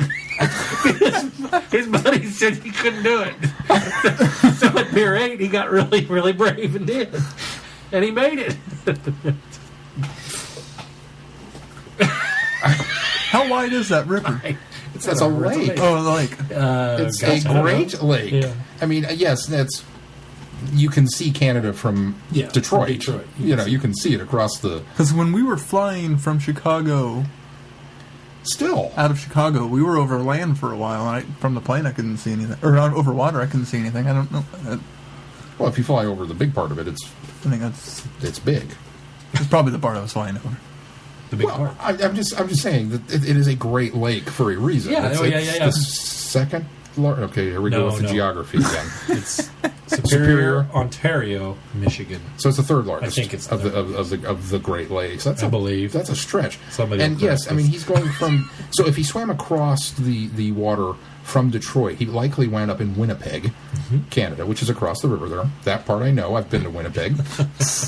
And do you know from Winnipeg, when you take pictures of the Detroit skyline on the other side of the water, the gigantic glass building, which is the Detroit Convention Center, I believe, was in the pilot episode of Buck Rogers? I did not know That's where they supposedly claimed New Chicago was, in the Earth Defense Directorate. Okay. And I went, I know that building. I've been there. It's not in Chicago. It's not even in New Chicago. It's not even close to where they said New Chicago was. Anyway. But still, I mean, so to swim Lake Michigan on a dare is impressive. To swim Lake Michigan drunk on a dare is impressive. I really don't know that I care much about the mayhem that he may have caused after the fact. And what did he do once he got there? He threw a brick at somebody's window or something? That's what Homeland Security got all up in arms about? Surely it wasn't just entering the country. Well, he entered the country illegally. Yeah, he didn't go through the border illegally. properly. It's an open border. There's no fence. It's not like, I mean, it's not the even idea is you're not going to cross the water. Michigan is the second largest. Ontario It is? the third. Okay. Yeah. So it's not even a... Thanks for... Yeah. We want to be factual in our Well, it our looks like tangential, it looks like, depending on where you swim... It's not even a border. It's a line. Yeah. It's a line on a map. But, okay, well, good for him. Some say this could say the bad same for thing causing about problems. Mexico. See, but here, No, there's a wall there. here's the deal. I mean, there's entire wall. This is the border. This is Detroit. So all you have to do is swim across this little tiny piece here. That's not part of Lake Michigan. It doesn't look like it is. No, it isn't. Because this is probably this still is, 2 That's miles. Ontario. This is Erie. No, Erie's over here. Goofball. Such No. riveting Yeah, this is radio. Erie. This is Erie right here, dude. That's Erie. Oh, there's Erie. Cleveland. This is Ohio. Yeah, That's it Erie. is Erie. You're right. I got it backwards. Anyway, I've been there too. I have pictures. Erie, Indiana. I've been there. You have pictures? No. Oh. They confiscated my film. No, you're right. That's part of Erie there. So it must have had to have been up here. It had to have been up there. But, well, Detroit is right there. Yeah, though. but you can see. He swam across this is river. the Detroit area. So. Well, yeah, that's true. Detroit's kind of a big blob. Hey, we have way too much time on this. Anyway. It looks like he swam across Lake St. Clair. For anybody for any of our listeners in Canada that were assaulted or offended by this drunk guy's actions, on behalf of all Americans, I'd like to apologize and say we're sorry that he was a drunk idiot. For anybody else that would like to get drunk and try to swim across Lake Michigan, I say you go, How boy. did we get to that from Michelle's email? Yeah, what were we talking All right, about? We were talking about Michelle. Anyway, so sneak getting across the border in across the border That's what into it was. Canada, Yeah, I would love to come up, Michelle. I totally, like I said, if I had an abundance of time and money, I'd be there. And 8 beers and a dog. You wouldn't even have to put me up because I had an abundance of money. I could stay. But actually, she lives in Canada. She could put us up. She does live in Canada. It just dawned on me. It must be 6 a.m. It's time for Friday Night Who Yet? Told you it was that podcast. You didn't believe me. It's 6 a.m. It's not 6 a.m. It's 6 a.m. somewhere. in Canada, though. They're in the same time zones as we are.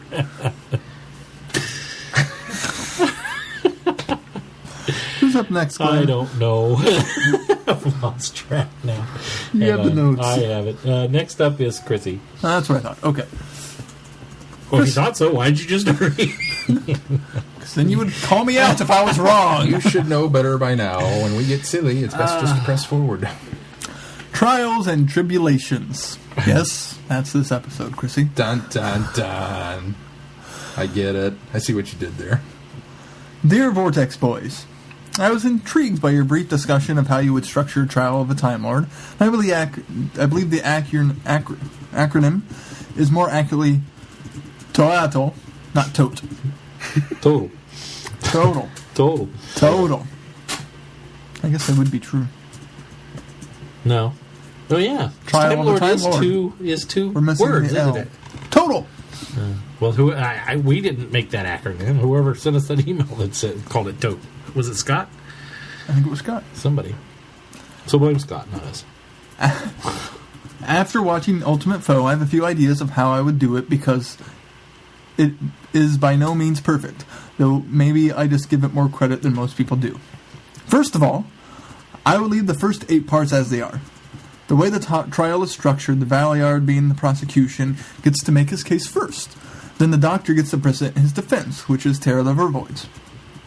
But instead of giving Vervoids a full 4 episodes, I'd only give it 2 or 3 episodes instead of the full story, making that segment of the trial more about the Matrix going screwy when the Doctor tries to defend himself. The idea being that the Matrix has been corrupted from within. Every time the Doctor tries to present evidence he's in the right, the Matrix instead shows him doing something that only incriminates him further, thus playing the unreliable narrator trope that was set up during Mind Warp. It's even possible that the Keeper of the Matrix has been bought off by the Valeyard or something. That character had too much potential just to be this clueless old Time Lord who had no idea that he'd lost the key to the Matrix. Well, he even tried to trip Mel successfully He once. did first time. Tried the second time. He's definitely a hostile type witness person. In the end, the Doctor doesn't get to finish presenting his defense because the Matrix has been corrupted so badly, so he just gives up and rests his case early. Just as he's rested his case, the Master breaks into the proceedings, just like he did at the beginning of The Ultimate Foe, and things go from there. Complete with the opportunity for the Doctor's speech about how the Time Lords have become more corrupt than anything else in the universe. That is classic and epic and probably the best part of the entire story arc. So if the Doctor had only had 2 episodes of defense, and that gives us an episode of transition from the actual trial to where the Master brings Mel and Glitz to be witnesses and drops the Valeyard is the Doctor's darkness bomb on everybody. And there could have been more time given to what the Master was really trying to accomplish with his meddling. I feel like there was more to that than we got. From there, we get 3 episodes of the Doctor facing off with the Valeyard and the Matrix, with the Master, Glitz, and Mel coming in as the plot needed them. And that story could be its own final showdown and a fitting finale to the entire trial arc. Obviously, it would be better fleshed out by writers who are much better than me, but that's my take on it. Might have gone that way if Bob Owens had died. at least the final story. Might have. Anyway, if you couldn't tell from my little here's what I would do if I were writing Trial of a Time Lord spiel, The Ultimate Foe is a story that I wish was longer. I think there were so many good things that they wanted to do to put a cap on this entire season, they didn't give themselves enough time to do it. Bringing in the Master was a stroke of sheer genius, and I love him popping in and taking over the whole thing completely off balances the Valeyard. The Valeyard has been the slimy villain all through 12 episodes, and the Doctor can't seem to get the better of him. That I'm actually cheering when the Master exposes the Valeyard scheme, and then that opens the door for the Doctor to give what was possibly a very satisfying speech for Colin Baker to deliver, because he just knocks it out of the park. I've seen clips of that speech without the context of this episode, and I enjoy watching that performance, but when you watch it within the story, it's even better. I also love the stuff that happens in the Matrix, and again, it's something I wish could have had more of. It seems like the Valeyard had more schemes and to plot and twists to dish out. Maybe they were planning on bringing him back for another season with Colin Baker or something. Regardless, I enjoyed this part of Trial, and wish there was more. As a side note about Perry's final fate, the first time I saw this, I thought the idea of Perry marrying King Kranos was a little odd, even though they set it up in such a way that I could buy it. if I squinted and tilted my head a little bit. But then I read A Game of Thrones, and now I look at it more as a Daenerys Targaryen and Khal Drogo matchup. I'm more accepting of the idea, as Keith said during Friday Night Who, she can be Peppergrillian Brown, Mother of Dragons. You probably already knew this, but Big Finish did a companion chronicle called Perry and the Piscon Paradox that deals more with the aftermath of Perry's final fate, and it's well worth a listen. I know Nicola Bryant herself often recommends it when people ask her on Twitter what really happened to Perry. Well, get it on the schedule, Sean. Get it on the schedule. Hear that. Okay. I want to hear about the Mother of Dragons. Is Brian blessed in the audio? Oh, I hope so. I doubt it. Then I don't care. I'm sorry, I was kidding. Well, with Trial of the Time Lord down, I guess it's time to look back at the Sixth Doctor's time on the show. The way I feel about the Sixth Doctor's time on TV is similar to how I feel about Firefly. The first time I watched Firefly, I knew it had been cancelled after not even a whole season. I had a bit of trepidation going into it because I wondered if there was a reason that it got such poor ratings. Maybe it really wasn't that great, and I was in for a colossal waste of time. But as I watched it, I found myself enjoying it, and was mad that it only got one season. And what the crap was wrong with those idiot TV executives that gave it the axe? How could they get away with the crap they pulled? Why did no one see how wonderful this show was at the time?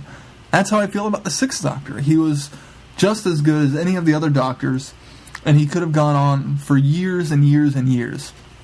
He just got a bad deal from the powers that be at the BBC.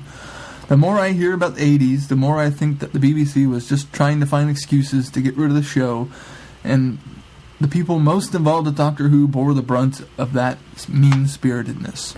You would not be incorrect in that assessment. For all the perception that the Sixth Doctor is brash and mean and unpleasant, there's a certain gleam beneath that rough exterior that is due to no small part how wonderfully Colin Baker plays the part. He fights off bad guys, he cares for his companions, and he knows how to show true compassion. He is just his own way of doing it, so that it's so much different than what the Doctor's done before. We all talk about how much the Sixth Doctor shines in Big Finish, and that is certainly true. But that shine was there even in television, and it really annoys me that people missed it the first time around. Maybe it's only with the benefit of hindsight that I can see what they were going for, and the fact that BBC actually appreciates Doctor Who and isn't actively trying to kill it off. That I feel that the Sixth Doctor is my second favorite Doctor after the Fifth Doctor. No one's going to knock Peter Davison off that pedestal, sorry. I'm very much looking forward to meeting Colin Baker at Gallifrey 1 next year, if only to tell him how much I appreciate the Sixth Doctor and how much of a fan I am of his. I have a hard time putting into words why I love the Sixth Doctor as much as I do. Maybe it's because I didn't expect to love him at all. But he took me by surprise, and now I love pretty much everything about him. Yes, even the coat. We all joke about it, but I've developed a bit of fondness for the coat, simply because it belongs to old Sixie. I seriously have to stop spending in these novels. I really do apologize for taking up so much time in the feedback section of the podcast, but thanks for letting me ramble on about it. Chrissy. And we're going to tackle a lot of those points when we read when we discuss our thoughts on that. I wrote it all down, so I'll be reading mine. Oh, okay, good. Oh, you're on top of things. Up next is Holly. Holly writes, Trial of a Time Lord, the Ultimate Foe. Hey guys, it was nice to see Glitz show up again. Was rather surprised to see the Master show up. Why am I not surprised that he would be the one tinkering around in the Matrix? The Doctor doesn't like to be called Doc. Kind of interesting how the Doctor and the Master team up in this. The reveal of the Doctor being the Valeyard and it being the Doctor's darkest aspects was interesting. The whole thing in the Matrix with having to follow procedure was interesting. I was giggling kind of at the end when the Doctor chained up one of the copies of Mr. Pupplewick and then doing the Scooby-Doo-like reveal of the Valeyard. He would have probably had gotten away with his plan too if it weren't for that meddlesome Doctor and the Master. The ending with the Doctor and Mel heading off and her mentioning something about carrot juice and the Doctor suddenly wondering if he shouldn't have taken up the Inquisitor on her offer of becoming president again. I have to say that Mel was pretty strong in this episode and fared pretty well against the Time Lords. I know this season has quite a bit of controversy to it. You could almost retitle it Trial of a Time Lord, a season in hell, from a producer, writer, and I'm sure even actor's standpoint with all the other stuff that was going on behind the scenes. I was able to get my hands on a copy of the book JNT, The Life and Scandalous Times of John Nathan Turner, and it was quite the interesting read to say the least. For as much as some people don't like Trial of a Time Lord, I enjoyed it. Sure, it had its not-so-good moments, but overall I think the bad moments really didn't overshadow the good that was there to be had. Pip and Jane Baker did the best they could with what they were given, considering what was going on behind the scenes at the time. I could probably go on a little bit longer, but I'll wrap this up here because I'm sure there's quite a bit more feedback to be had. Looking forward to hearing your and everyone else's thoughts on the final episode of this season. Holly from Wisconsin. Thank you, Holly. Thank you, Holly. And finally, Rachel. Rachel writes, Hello, Brickyard, Rail Yard, and Boatyard. Rachel here with some feedback, musings, and questions. First, now that we're a week removed from San Diego Comic-Con and still no 50th anniversary trailer, I have to join in on the crowd of dissension at the BBC's choice to not release the trailer to the public. While SDCC is large with thousands of guests, I'm guessing that the percentage of Whovians attending is small. Yes, I understand that it's a treat and a privilege for those fans who attend the panel, but I feel it's a great disservice for those millions of fans who didn't and couldn't attend to not release something. At the very least, I think the BBC should give some sort of timeline on when something might be released for the general public, either the same trailer or a different one. With just a little under a month, with just under a little 4 months to go until the anniversary, fans, at least myself, are going to want some sort of nibble. I understand Moffat and the BBC's desire to avoid spoilers, but the fans have proven themselves capable of not leaking spoilers, i.e. the early DVD shipping of Name of the Doctor. Maybe it's because I'm in the U.S. and feel a bit disconnected from the Who family as opposed to those in the UK, and maybe marketing is looked at differently in the UK, but I feel like there should be more marketing leading up to such a big event. After all, if we can get several days of live feed outside a hospital in London waiting for a baby to be born, we can get a trailer for the 50th anniversary of Doctor Who. Hear, hear. Hear, hear. The Ultimate Foe. I was happy to finally get to the conclusion of this farce of a trial. I find it kind of funny that the trial itself was dragged on for so long with the 3 previous stories, yet the Doctor and the Valyard's confrontation seemed to end in a matter of minutes. I know Colin Baker's era wasn't well liked, and it seems like the writers wrote this story so that they could give him as quick of an exit as possible. I found the various sets inside the Matrix a bit disjointed, with that old-time factory, a carnival ride entrance, and a barren wasteland. I guess variety is the spice of life as far as the Valyards is concerned. I loved how Mel and Glitz stepped up to the plate, trying to save the Doctor's life. I still wonder how the High Council does not seem to know who the Master is. Apparently, this set was on vacation when the Master was brought in during the story of the 5 Doctors. Come to think of it, they must have been because they apparently weren't aware that the Matrix could be tampered with either. I still don't care for the character of the Valyard, but as Sean has pointed out, Michael Jaston is a nice man in real life. I'll try to keep that in mind when I see him at Chicago TARDIS. I guess that's a testament to Michael Jaston's acting ability. In that case, props to him. As for old Sixie, I can't say I cared for him based on my first impression when I watched The Twin Dilemma. After watching more stories, my opinion has changed and the 6th Doctor is becoming one of my favorite classic Doctors, John Pertwee being my top favorite. It's a shame that he had such a short run, but it's a bit ironic that both he and the Doctor became a victim of politics. I would have liked to have seen his Doctor post-trial, dealing with the fallout and trying to carry on with Mel as his companion. I really liked Mel, and I felt that she was a good match for Sixie. Must be something about ginger companions. I'm looking forward to hearing everyone else's comments about Ultimate Foe in Sixie's era. With each episode I watch and each episode I listen to, I feel more in tune with the Doctor Who universe, and I have you guys to thank for that. Until next week, Rachel. Thank you, Rachel. I thought she talked a little more about the baby. I'm glad she didn't. Well, shall we move on to the ultimate foe, Yes. and the trial as a whole. I'm assuming you all remember the first paragraph from the last 3 weeks, so I'm going to skip that one. The Doctor... Is the Doctor on trial for his life? He is. Plucked out of time and space by the Time Lords. Ooh. He is charged with transgressing the first law of time. Sounds exciting. The Doctor has tried to prove his innocence, but the Valeyard is certain of his guilt and will stop at nothing to carry out a sentence of death. But there is a surprise witness waiting in the wings, one who knows the truth.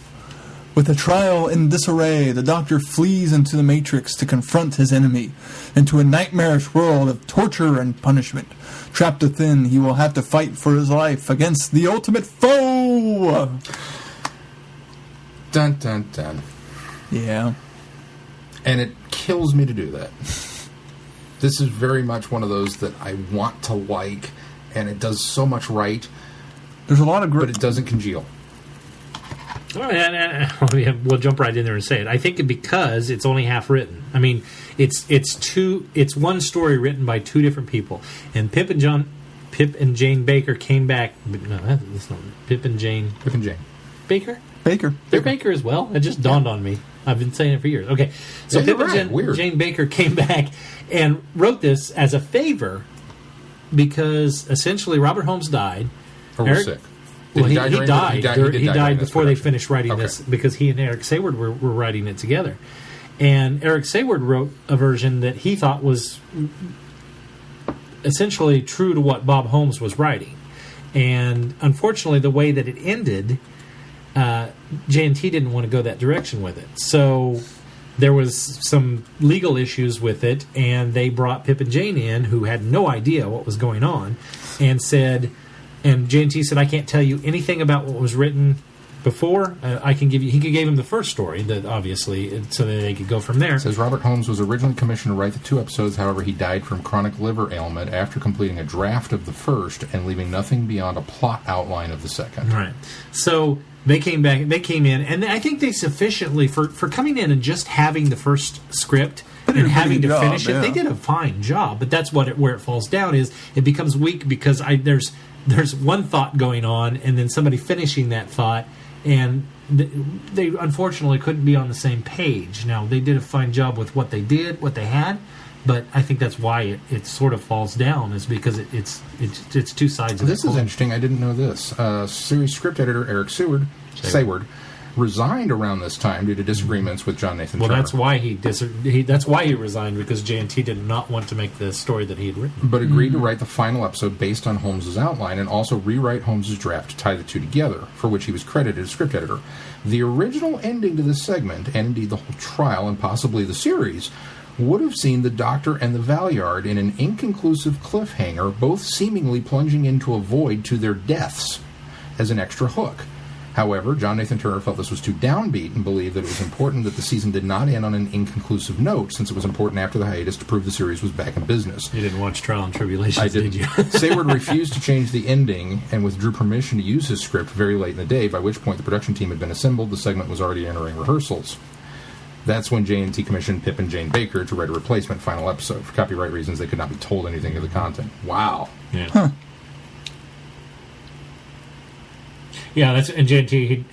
I mean, if you watch Trial and Tribulations, it's a fantastic documentary about Six's era and what was going on at the time. I think is that the one we started, where they're talking. Well, there's two of them because there's one on the Ultimate Foe. Yeah, we started Trials and Tribulation. And then Trials and Tribulation actually talks about the entire season as a whole. Did you see what else was on series, this? His run as a whole. Yeah, The Doctor in Distress. I watched it too.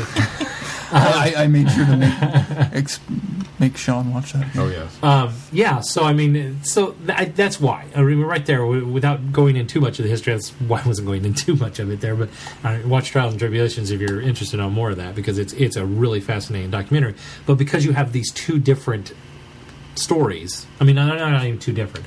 I think there's I don't want to say flavor, but there's just, I think that's why you've got these two kind of yin-yang pieces going on. And while I think, again, Pip and Jane did a fine job of continuing on with what, Robert Holmes had done ahead of time, you end up with a mediocre story instead of a really, really bang-up finale to this.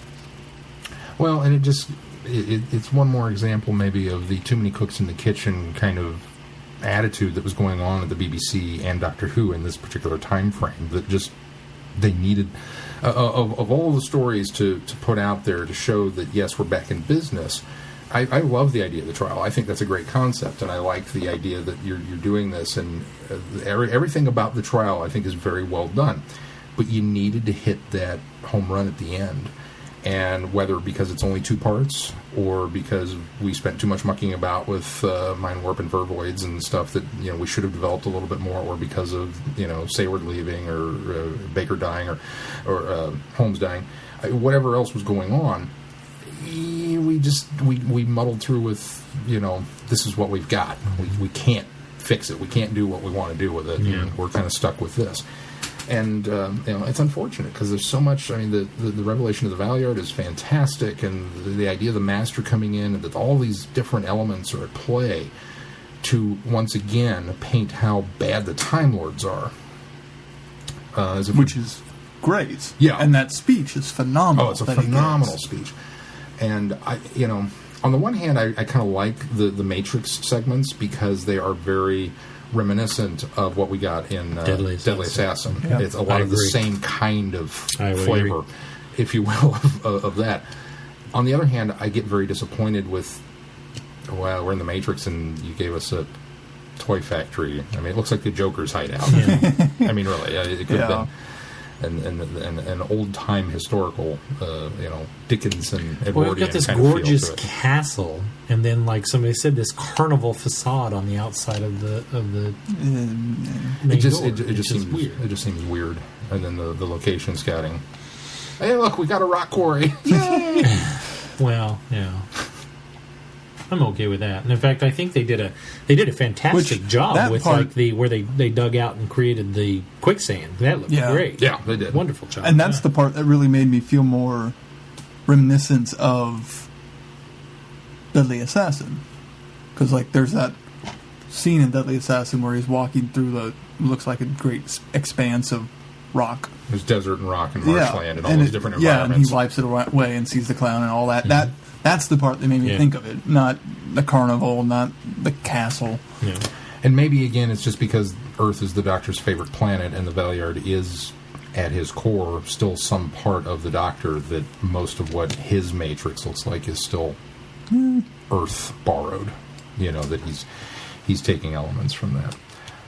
But, yeah, I agree with Chrissy. There was so much more.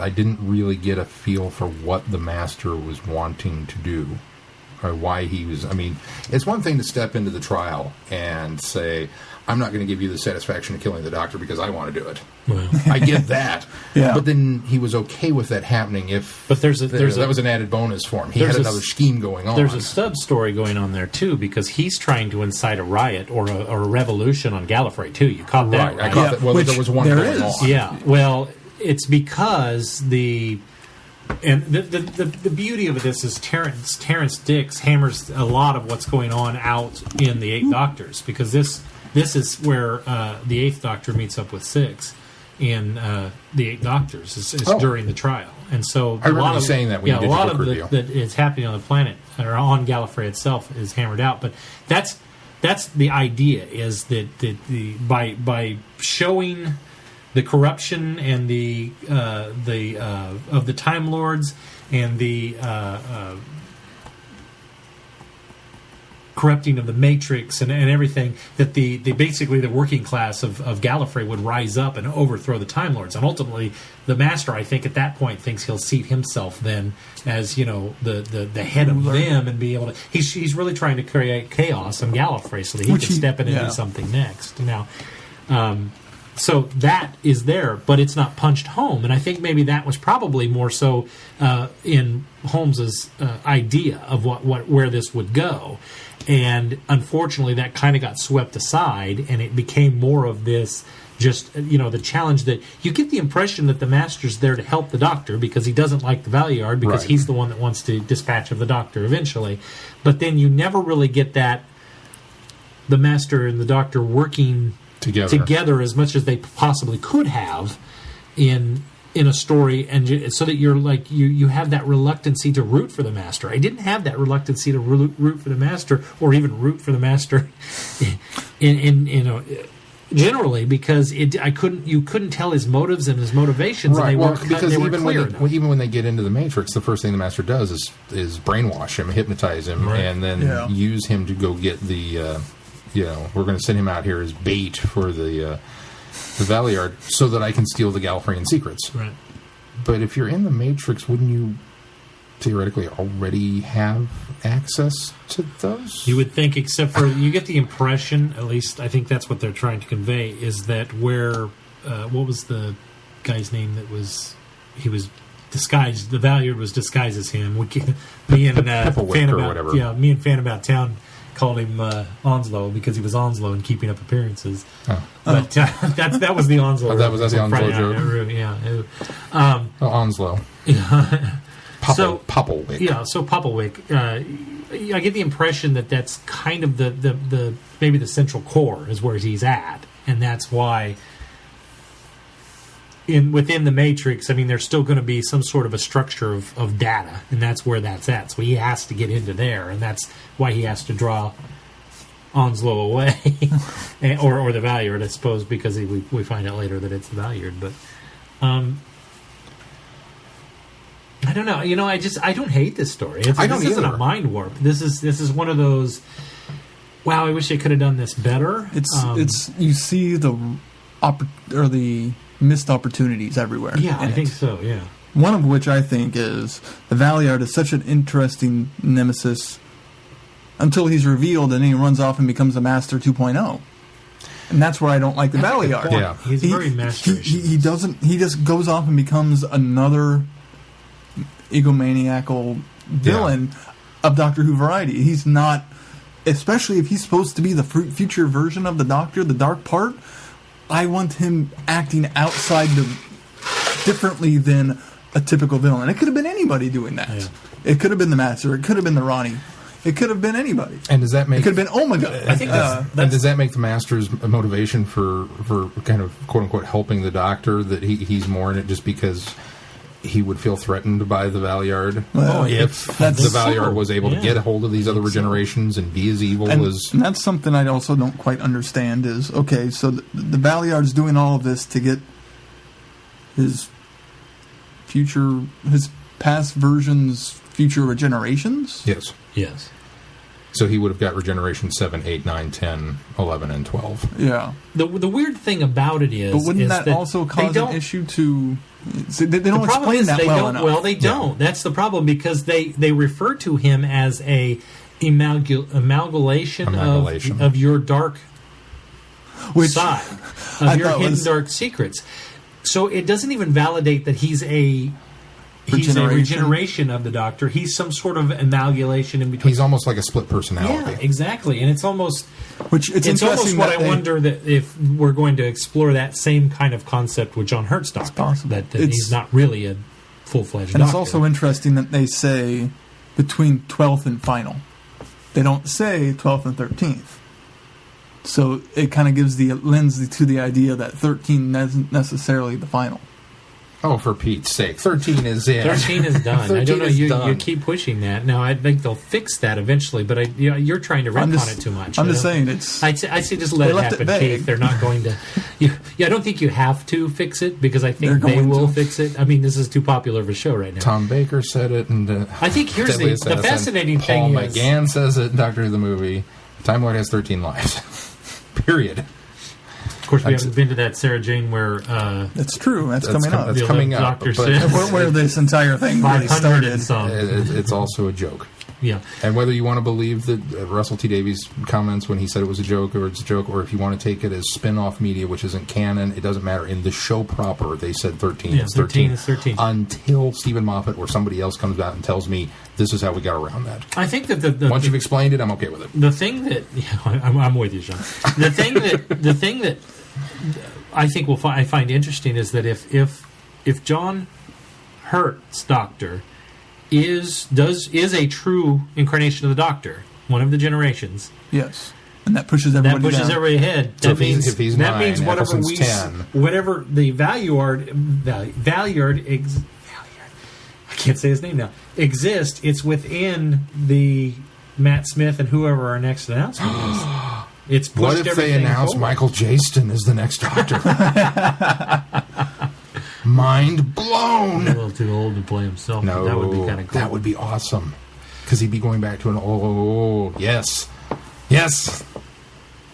But going back to the 8 Doctors, and I won't dwell on it too much, but you really should read that just for the fact that the idea is that, well, what happens in there, I'll be real brief because I think I've kind of explained this before, but the 8th Doctor shows up as, and they aren't real clear how this happens, but somehow the Valuard has created an alternate timeline as well, where the 6th Doctor actually does go to his death, that he is found guilty of genocide, and he goes out and he's facing a firing squad when the 8th Doctor shows up and basically rescues himself. And so they go to Gallifrey, and that's when it's revealed that the Valuard has somehow created a splinter timeline in which the 6th Doctor was to bite it. And they go down and they find out that the trial is still going on because there's still that timeline happening. So they go down to the planet. Flavia, who was Chancellor Flavia. she was president at the time, was deposed because she was trying to show evidence that the Matrix had been tampered with, and nobody liked that. So she basically got deposed, and somebody else came in. And in the meantime, because of the corruption within the top brass, essentially. There's this revolution is starting, and it's kind of been sparked on by the Master on the planet as he's kind of manipulated things as such, and also the main guy I can't remember his name, Necros or something, who is the president now, and so they basically have to find out what's gone on, why the Valuard's able to create this timeline. Basically, with Flavia's help, they kind of clear the 6th Doctor's name here, which kind of helps the events up on the space station. And they find out that the Central Intelligence Agency, the Celestial Intervention Agency, actually are responsible for wiping out the Earth in which we see the events. They're the aftermath of in Mysterious Planet, because the Valuard was getting too close to the secrets that they had stored, and so they wiped it out essentially to cover their tracks. And so that's the ultimate reason why the planet was destroyed, and it kind of fills in that gap as well. And I didn't really have a problem with how they explained Mysterious Planet in the episode. And they do nice. Which, thank job goodness, we got that. Yeah. I mean, that really... There's a lot of info dump in the first episode. Yes. Which is surprising that they would do it so early. Because you even find out about Perry in the first episode. Yeah. And then the Doctor it's revealed to the Doctor in the last one. Nicole O'Brien didn't like that. She was disappointed that Perry survived. She mentions it, and she's... Yeah, she was happy talks with about going it in out Trial and dramatically, Tribulation, and she was happy with that, but she doesn't. She's not disappointed that they went that way, that they made the name drop. But she would have. She said I'd have been happier with the fact that Perry went out. One thing that elevates this story is Glitz coming back. He's but underutilized. I don't know. I mean, we only had 2 episodes. He's used really well in the first episode. Yes, he's underplayed in the second episode. But I think that's because Pip and Jane didn't have. Because it wasn't the first one was written by Robert Holmes, wasn't Mysterious Planet written by Robert Holmes?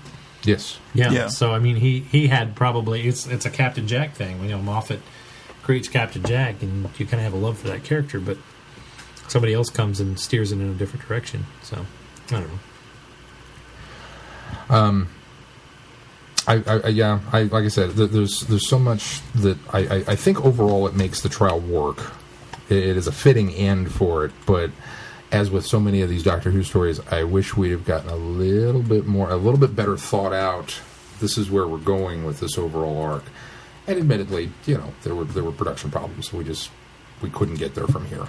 but it would have been great if we could have. Yeah. What I'm really excited now to see is... We didn't have production issues. We had BBC top brass, as Well, they but I call mean- it in the documentary, the sixth floor. Yeah, That was the problem. yeah. But I And then- mean, we also had, obviously, Bob Holmes died. Well, That's a production problem. Yeah, I mean, you just, I suppose that's true. you're bringing in Well, writers. and Eric Sayward having, well, I mean, there was a lot of friction in that last season with J&T, between he and J&T as well. So it had production problems, but I'm really excited to see potentially where, and maybe Moffat won't. Maybe the sole bit we'll get is that bit in Name of the Doctor about he's been called the Valeyard. Maybe that's it. Maybe it's just a name drop just to make us all go. He cool. addressed that in an interview with somebody at Comic-Con, Yeah. and said that it was as a fan we hadn't had the Valeyard back yet, so that was kind of my way to slip it in there. So, but it would be nice if he could do something in the 50th that would kind of fix it. Well, and I don't look for him to go. I don't think he went out and wrote a script specifically to go fixed, but to kind of just hammer in a little bit more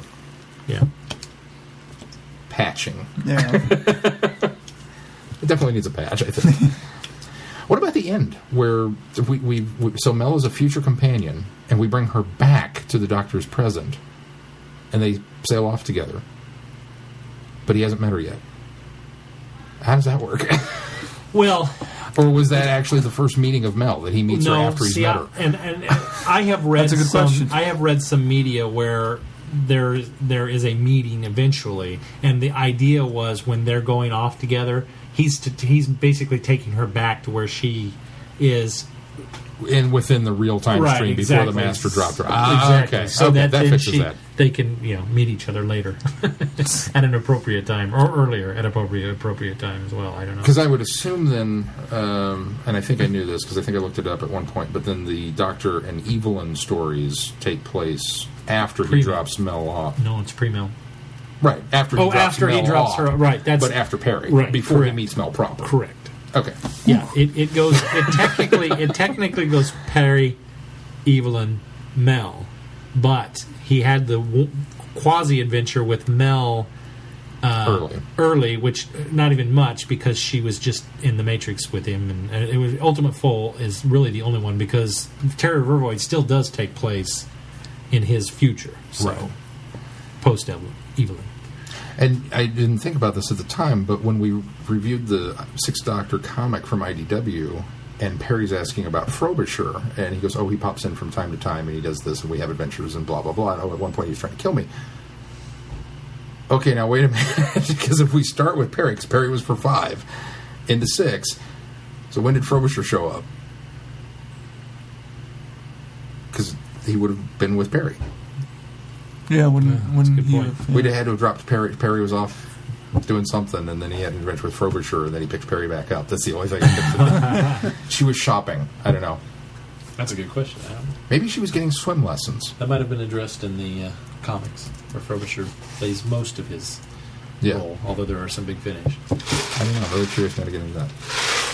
Okay, so Hold on, I'm looking. any other thoughts on Ultimate Foe as an individual story? No. Okay, so what did you guys think of the overall Trial of the Time Lord? That's the. I think it's. Did this? I mean, we've kind of been saying all along, all month long. I can't wait to get to the end to kind of see how this congeals together. Did it? I don't think it congeals as good as it could have. What's this we? I knew how it was going to be sealed together. I wasn't waiting on anything. I'm building Oh, up okay. the suspension of disbelief for our audience. Ken. Well, I didn't say that ever because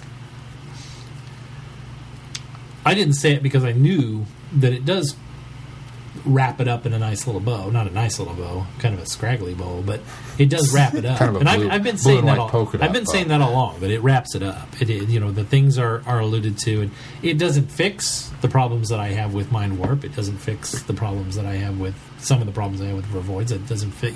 Just the fact that it's a future story that the Doctor happened to get to go look at the Matrix to find something. I mean, you would think he would find something from his past, that he did the same thing and not set himself up as genocide, getting a genocide charge tacked on the top of everything too. So it doesn't. It fixes some issues, but it doesn't fix a lot of other ones. I wish that they had structured this a little better. I wish they'd have done it a little more like Key to Time, although you when you go into something, you don't want to copy something you've done before. You want to try to be original with it, and I just don't think they get there with it. I still stand by the fact that I enjoy Mysterious Planet. I enjoy Terror of the Vervoids. I don't like Mind Warp, and if they had done this in such a way that it didn't feel like they were using standalone stories to wrap around to wrap the trial around, if it didn't feel forced, and it's not, because they sit down and they had an outline and they wrote this way, but if it didn't feel like that, I think I would have enjoyed it more. Let's in a perfect world, had they had another 2 episodes, that each one of these would have been a 4-part story, and they had 2 more episodes to play with Ultimate Foe, would that have strengthened? No, not necessarily. It depends on what they did with it. But do you think it would have strengthened the overall trial arc? It depends on how they utilize that. No, because unlike you, I think that the Ultimate Foe it's fine as a 2-episode story. I think that the unbalanced aspect is an issue. But I think if Bob Holmes had been around to write both of these stories, I think it would have been just fine as a 2-episode story as well. So I think I think if they had tried to stretch this into 4 episodes, we would have gotten a lot more of Colin Baker or the Sixth Doctor running around in the Matrix. Yeah, that's what it would have been. We'd have gotten more of Deadly Assassin things where we had, like 6 or 7 things he had to contend with, as he's chasing down the Master, or chasing down the mysterious guy. We probably would. We would have got more chase and less plot. Yeah, exactly. We'd have gotten more chase and less plot. So I think this was fine, because once the reveal happens in the first episode, where do you go from there? You've got to you've got to get it done. Yeah. You've got to get it concluded. And I think that they structured it well, knowing that they only had 14 episodes this season. I mean, the brass came down and said, "Yeah, we're going to do it. We're coming back," but you're only getting 14 episodes. So that's when they sat down and decided. And it's so funny to watch that Trials and Tribulations, where we're talking about how they did Trial of Time Lord because they were essentially on trial with the BBC. And Colin Baker's he goes, "Really? You're going to do a trial? Well, we're going through this? Risky." Yeah, so it just... we started watching that one, but we watched early enough that they started to delve into some waters that I was like, okay, we're done with that. So... And then, oddly enough, after Ultimate Foe, of all of the DVD features that Keith could have booted up, now that he was safely out of those spoiler waters, he chose to watch Doctor in Distress. I started the one of Trials and Tribulations, and they talked about his casting, and then they started focusing on Twin Dilemma, one I haven't seen yet. Yeah, I suppose that's true. Yeah. So I stopped it.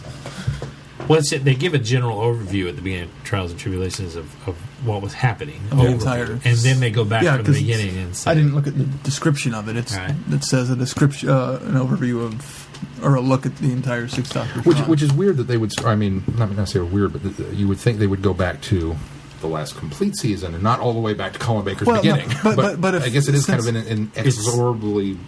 And it's his last story. Yeah.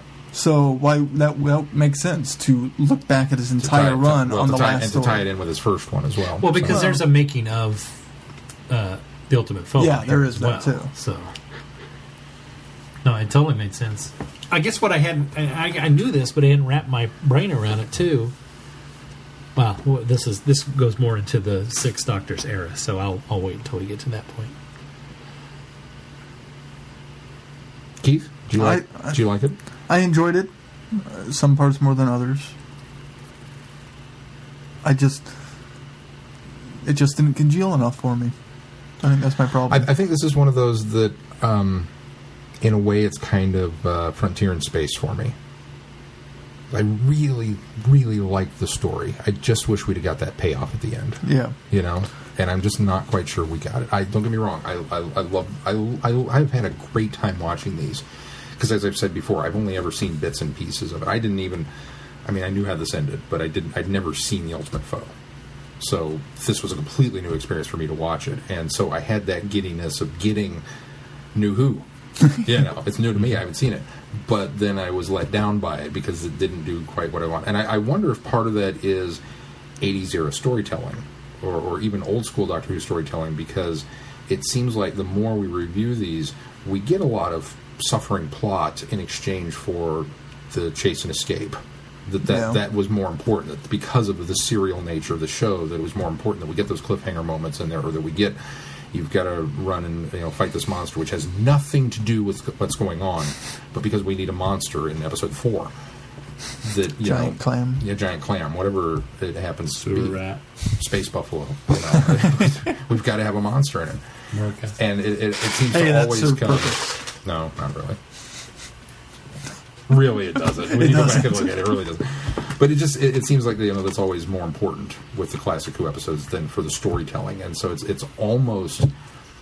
I'd be really curious to have a Doctor Who revisited where they went back and they kind of tweaked all of these episodes and maybe wrote them the way that they should have gone, and just to see what would happen with them. I think that'd be a really interesting kind of look at the show. I don't know. I'm excited to delve into the Lost Stories from Baker's era, because I think they'll give you a flavor of what they could have been. That's our new word. Flavor. Our new flavor. I think they'll give you a flavor of what could have been. I don't think they certainly can, predict or lay out what actually would have happened. But I think that they're a good chance to look at what could have been, or listen to what could have been, I suppose. Well, let's move on to the Sixth Doctor era overall. I mean, we have spent a lot of time on this podcast praising Colin Baker, and I think rightfully so. And I've come a long way from when we started and kind of being on Colin Baker to, wow, I really love Colin Baker. And if anybody else out there has got that from our podcast, I am beside myself with happiness and getting us over the fact that, we opened somebody's mind to that. I'm really curious to know how the rewatch for Mind Warp went with Scott. Wondering if he got there. We didn't hear from him, so I'm betting maybe he couldn't get through it. But I mean, trials and tribulations indeed. This was an era that just was so beset with problems. As we've done the eras of the Doctor, although I think we've gotten a good taste of what we could for most of them, for Keith. But this was one of the ones that I felt like we've kind of shortened on. But that's because of the limited number of episodes, I think, that the Sixth Doctor has. But I think the worst thing we've done, and it really is my least favorite episode, but because we didn't do Twin Dilemma, with the Sixth Doctor, you almost need to see where he comes from to where he ends up. You know what I mean? And knowing what I know about the Twin Dilemma and all of the rough regeneration and the attack on Perry, and I can safely say all this because it comes up right off the top.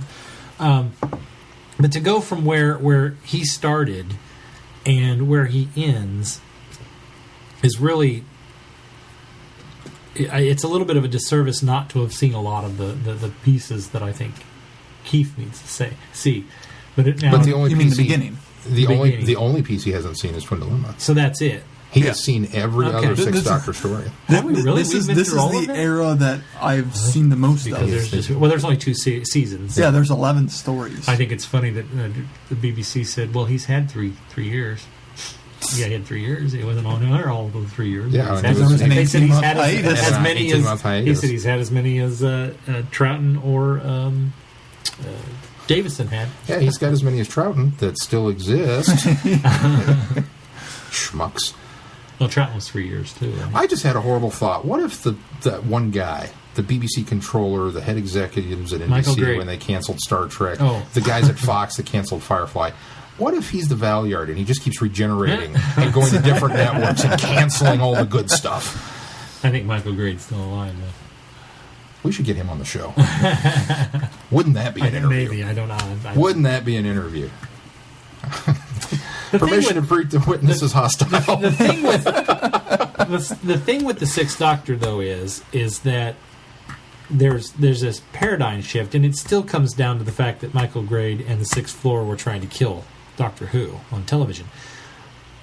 But we talk about how the fans rescued Doctor Who in that 18-month hiatus, and they really did, because they did letter-writing campaigns, and Ian Levine was behind it, and Jonathan Nathan Turner was actually going covertly and coming up with schemes and plans on how to push the brass in order to get the show back on the air. And so when they did, and I can't for the life of me remember what happened, but the fans then eventually started turning on the Sixth Doctor. Mm-hmm. And so Chrissy kind of references the fact that well, that's just it. Chrissy references the fact that it was really just the top brass that killed it, but it wasn't. It unfortunately, the fans at some point turned on the Sixth Doctor as well, and there's still Colin Baker that narrows it down to Michael Grade and the coat. That the coat was a bad choice, and that it got the Sixth Doctor off on the wrong foot. And I think I like the coat. I'm like Chrissy. I'm fond of the coat. I have connected become to fond Six. of the coat. Yes. I just connected to the Sixth Doctor. I did not originally when I first saw it.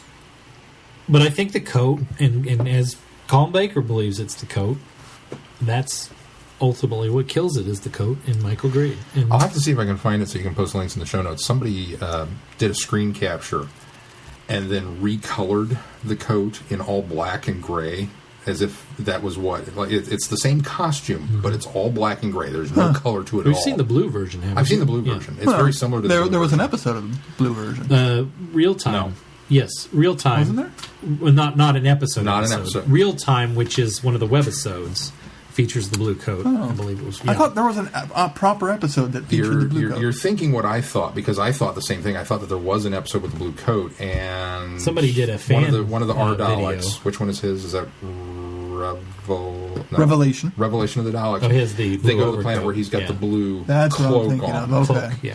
And I kept waiting for the blue outfit to show up, and it never did, because it's just in the animated. And the reason it's in the animated is because they couldn't animate the patchwork, because it was a nightmare to try. Well, they could, but it was that many colors was too many. And the blue coat. Well, I got to draw this a bunch of times. The blue coat, from what I understand, is mentioned in the Big Finish audio series. Yeah, so they've there since are, used there it are in Big some Finish. that he is wearing the blue coat in there. Yeah. And so, yeah, the blue coat. And again, that was another thing. I mean, when you're creating stories, and now, granted, it was Real Time that spurred this, but when you're creating stories on a different look or different outfit for the Doctor, clearly there's something wrong with the patchwork coat. So, okay, so they did it in all black. They did it in all is black, which is what and- Colin originally wanted. Colin wanted to wear black velvet because he thought, it was harkening back to Hartnell with his kind of monochromatic look, and it was in tone with his darker nature. Mm-hmm. But it was also a call out to Pertwee with the velvet, and that's what he really wanted. But Nathan Turner said, no, absolutely not, we're going to do this. There's an action figure variant with the blue coat as well. I've seen that. Yeah. Which is cool. But, well, I guess since we've seen him, maybe it's because it's just been so out of order. It felt like we hadn't seen him, but it's out of order, and it's been very spread out. Because, I mean, can anybody put a finger on which Doctor Who is? Because I really only have two. I mean, I come down to two of all time. That's kind of cool. That's not real, but that's cool. No, that's the one that I was looking for. That a fan Yeah. did that and just took a still image and then. I don't agree with the blue tie like that. I don't know. I'm fine. I kind of like it. Yeah. I think I think it needs to be gives- darker blue. No, it gives it. it's just the right splash of color. Yeah, it's an accessory that gives it just enough color. I'll put that in the show notes. Yeah. You'll have to send me that link. It's on DeviantArt, but You'll have to send me that link. anyway, I there are things like that. Now, like I said, I've come to like the outfit. I've come to kind of appreciate the costume. I've come to warm to it. But man, the first time I saw it, it was just like, Well, I was quite surprised by it the first time I saw it.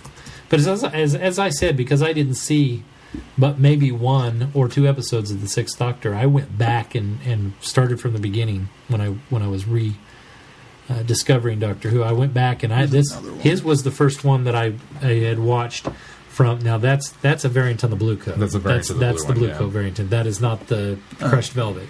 Okay. I went back and went from point A to point B, and so I grew to love the Sixth Doctor just based on that. And then while I was doing that, I was discovering the Big Finish audios, and with the Big Finish audios, yeah, I've seen that one. with the Big Finish audio, you say it's not great. That's exactly from real time. That's a clip from real time. Okay. I meant not real. As in, I see what you mean. Right, a real shot. A real shot of him. Albeit photoshopped. Right. So I went from point A to point. You guys are distracting me with all this Coke discussion. I went from point A to point B and grew to love him, and then with Big Finish peppered in there, and just seeing in my own mind's eye the potential that the Doctor could have had, the Sixth Doctor could have had, really made me come to love the Sixth Doctor. Mm-hmm. And there's things like Vigilant Veros, which I think is probably one of the best Sixth Doctor stories as far as identifying the character. But it's the early Sixth Doctor where we still have kind of that brash, egotistical, very full of himself type of Doctor, Sixth Doctor.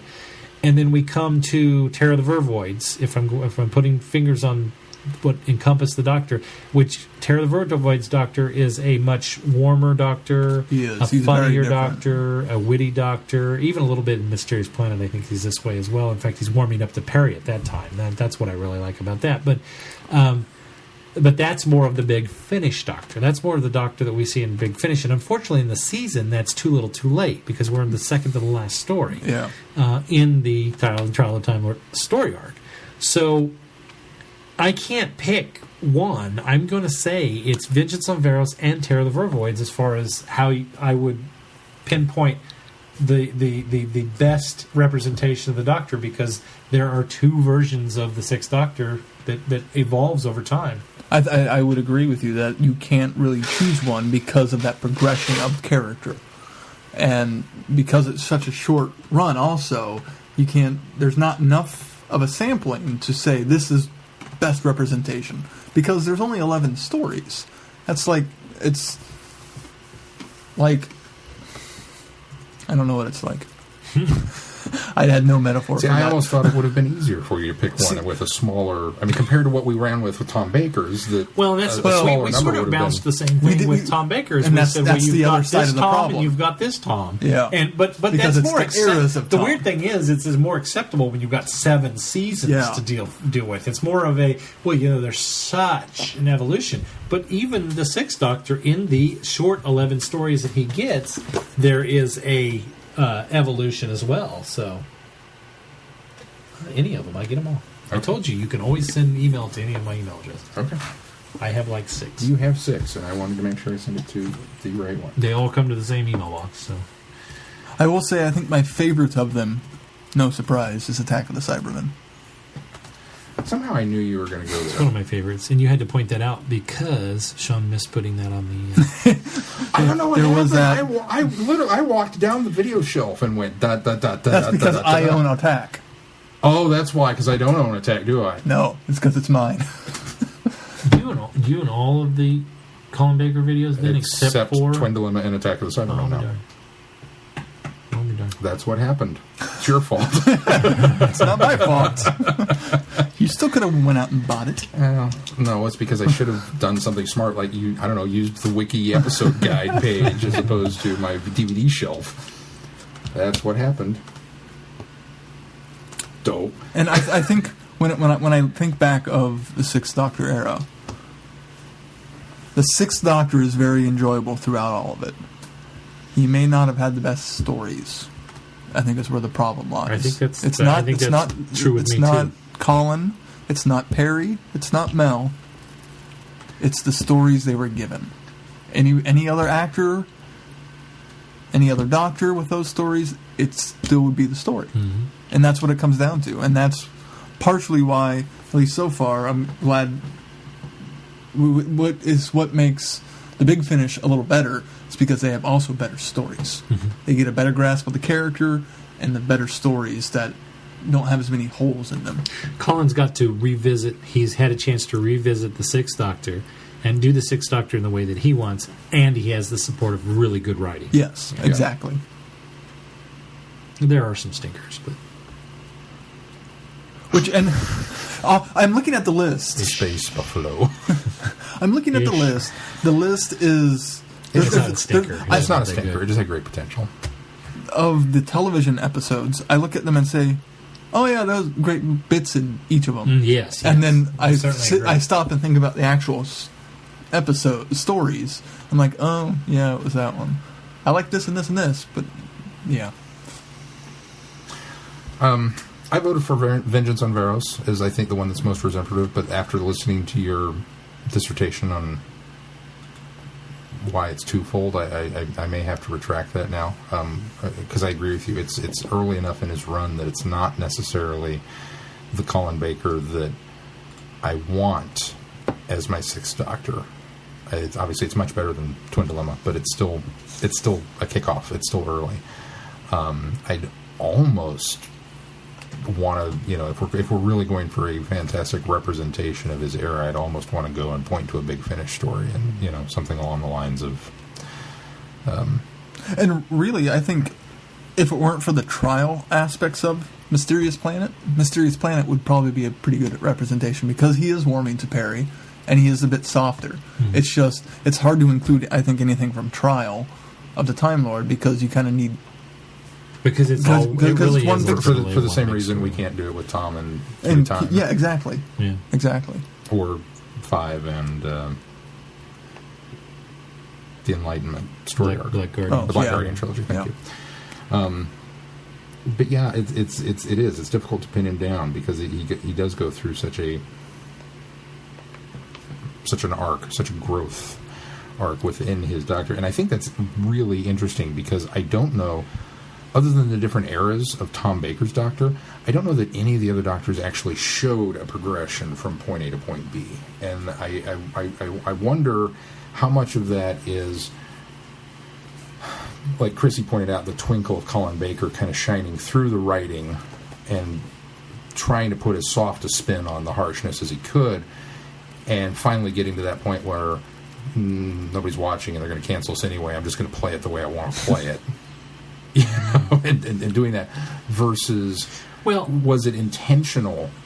Maybe not intentional, but you know what I'm saying, that they did as the Seventh Doctor intentionally became a little darker as he went. Did they maybe lighten up a little bit on the writing? I bet they did. I think that's probably true, but I also think that Colin came in and played it as it was written. I think he looked at the script and he said, I got this fantastic job that I never thought I would ever get. It wasn't like they came, beckoning on his door because he was some popular actor, because he wasn't. He had done a story before, and he happened to be at a wedding that J&T was at, and he was the guy that made him laugh. And so he got this job. And so I think Colin Baker came in and said, well, I don't like that coat, but I'm not going to ruffle any feathers. I'll take the coat.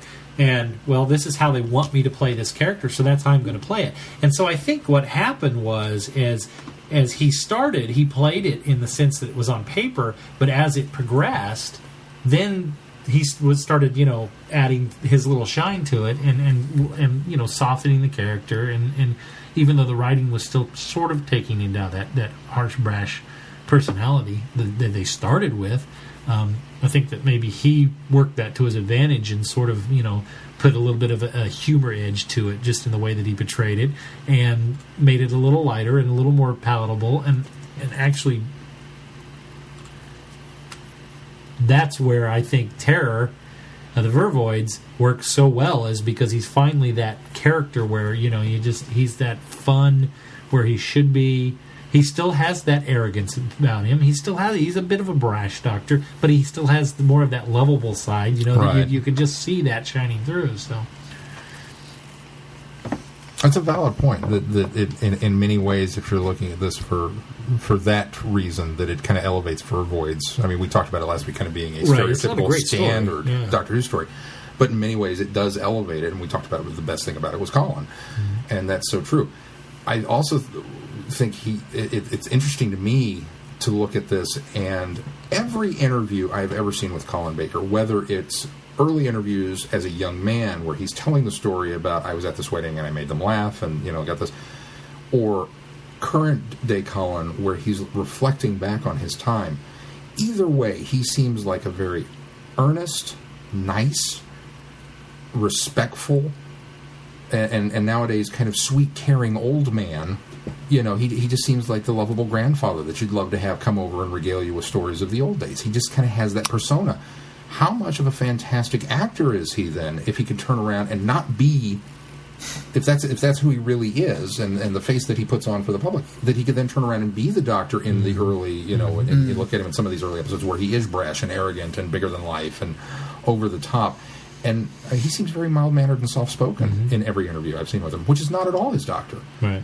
Yeah. And so a lot of this kind of fan backlash that comes at him for being, it's the Colin Baker era, but yet he's that good of an actor, I think is... That's a good point.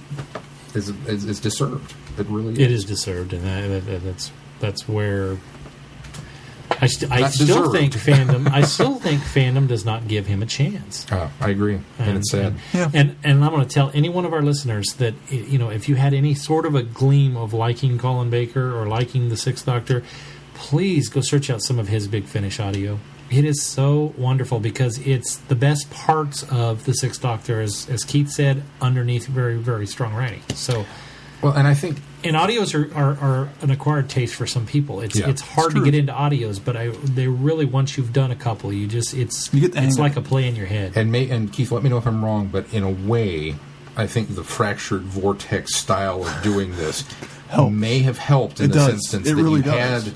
You got one or two Colin Bakers to watch, and then we went into a lot of the audios before we finished out the rest of the season, and I think that really...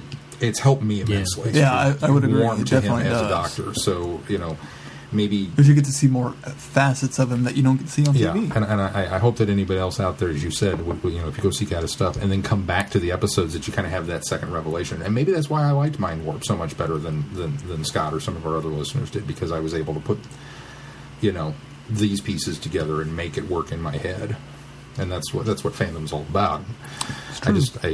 I wish more people would be like that and less about that era sucked. It was terrible. It was this dismissive. Yeah.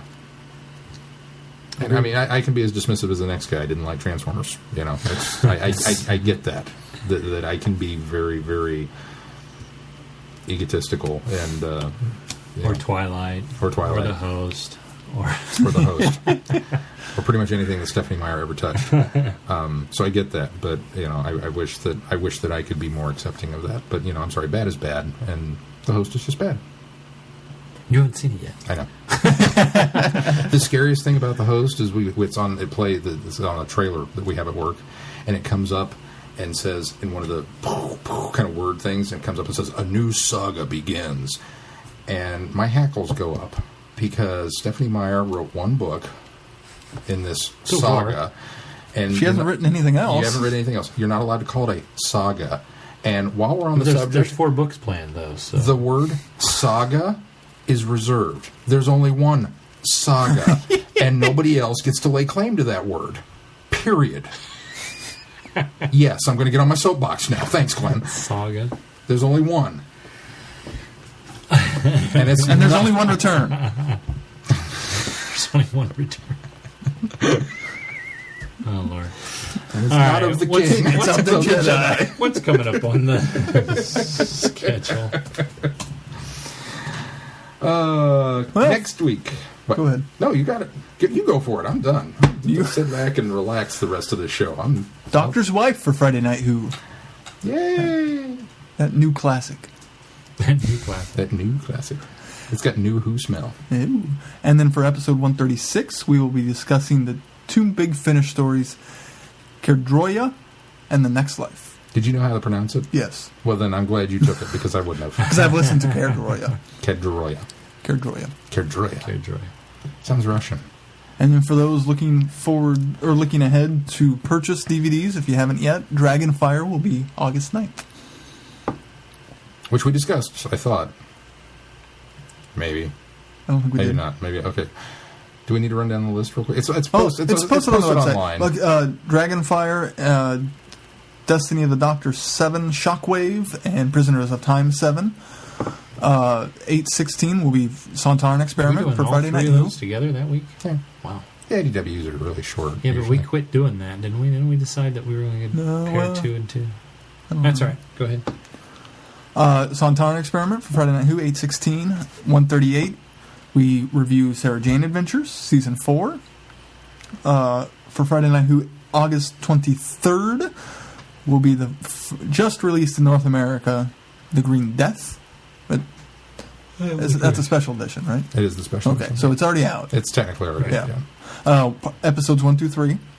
139, we'll discuss Seventh Doctor Revisited and Anniversary. Let's not get too far ahead of ourselves. And that's the end of the month. Cool.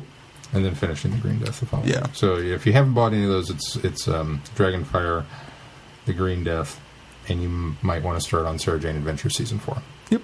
And again, Palm again, 2 audios next week. Very good.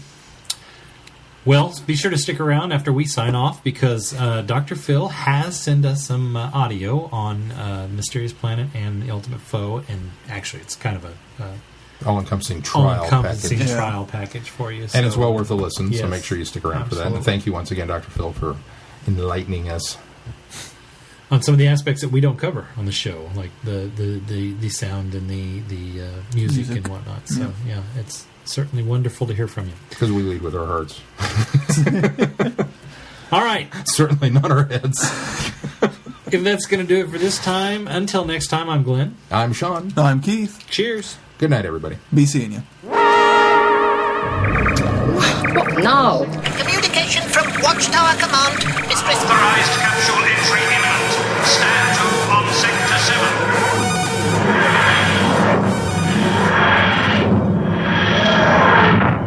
My travellings throughout the universe, I have battled against evil, against power-mad conspirators.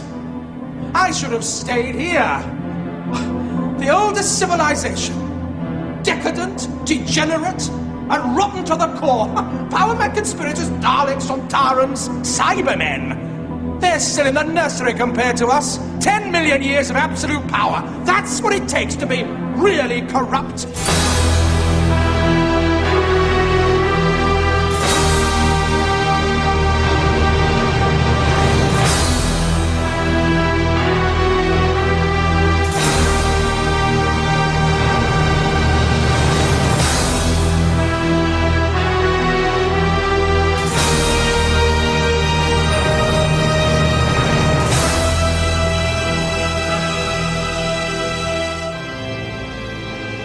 Regarding composer Dominic Glynn,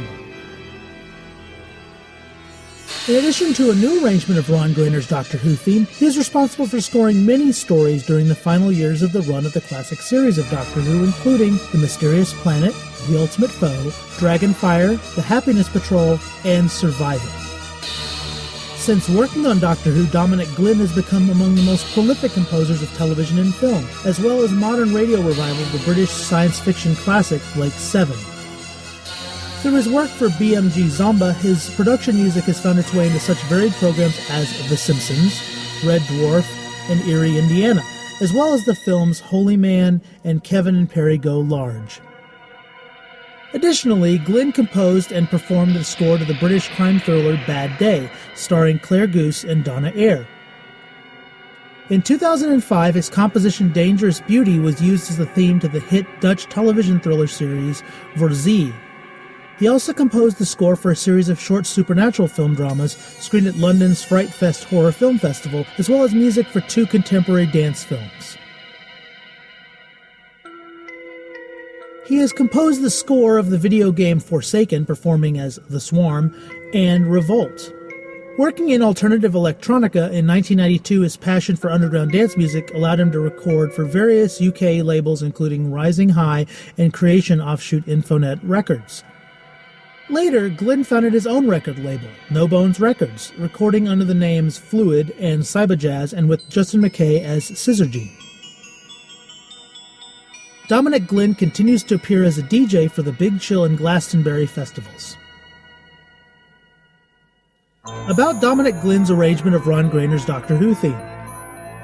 After being engaged to compose incidental music for Series 23 by then-producer John Nathan Turner, Dominic Glynn was also engaged to update the opening title music for Doctor Who. For the first time since 1979, Glynn's arrangement returned the Doctor Who theme to E minor from Peter Howell's version that had been in F sharp minor. Producing a more mysterious version than Peter Howell's, the instruments Dominic Glynn used for the theme included a Roland Juno 6 synthesizer, primarily used producing the iconic Doctor Who bass line. The melodic elements and filtered noise effects were performed on a Yamaha DX21 and Korg 770 synthesizers respectively. According to Glynn, the album version, produced much later, was also augmented with a Sequential Circuits Prophet 5 synthesizer. For Series 24, along with the recasting of the Doctor in the form of Sylvester McCoy, Glynn's theme would be replaced by the now familiar McCoy-era version created by composer Kef McCulloch. Years later, in 2003, Dominic Glynn's version of the theme would make a triumphant return in the Big Finish Productions audio production Jubilee, starring Colin Baker as the Sixth Doctor and Maggie Stables as History Professor Evelyn Smythe. On to Glynn's score for Trial of a Time Lord. The tools that Glynn used for Trial of a Time Lord included the aforementioned Roland Juno 6, Yamaha DX21, and Korg 770 synthesizers. Creating a rich sense of orchestration, his opening music for the trial is expansive and equally as exciting as the shot it accompanies, the vast Time Lord space station, the most expensive model shots of the 1980s, if not the entire classic series.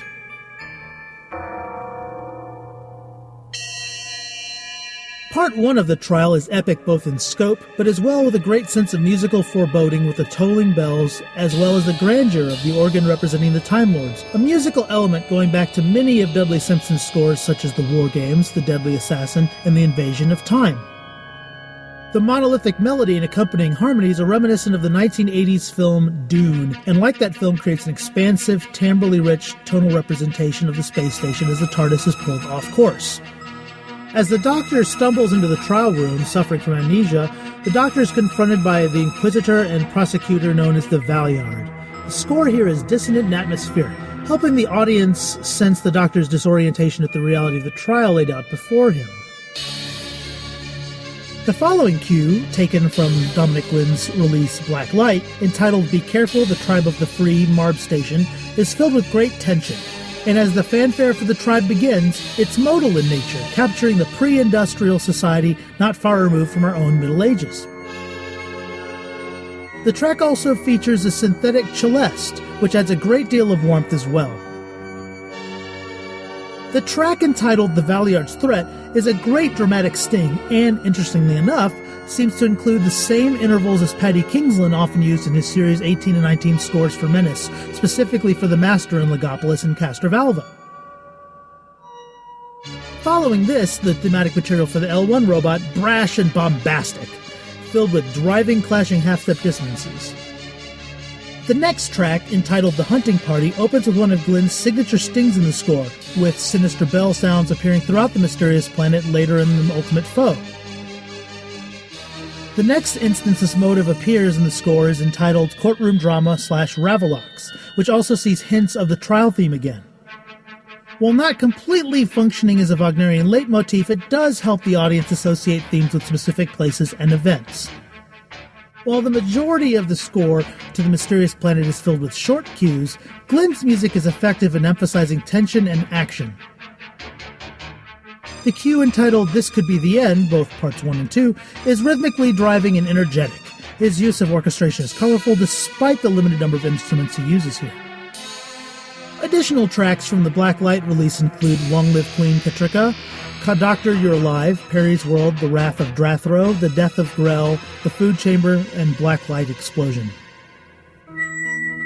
Moving on to a personal favorite of mine, The Ultimate Foe, Dominic Glynn outshines himself here as he builds on motives, tone clusters, and other devices that made his score to The Mysterious Planet so successful.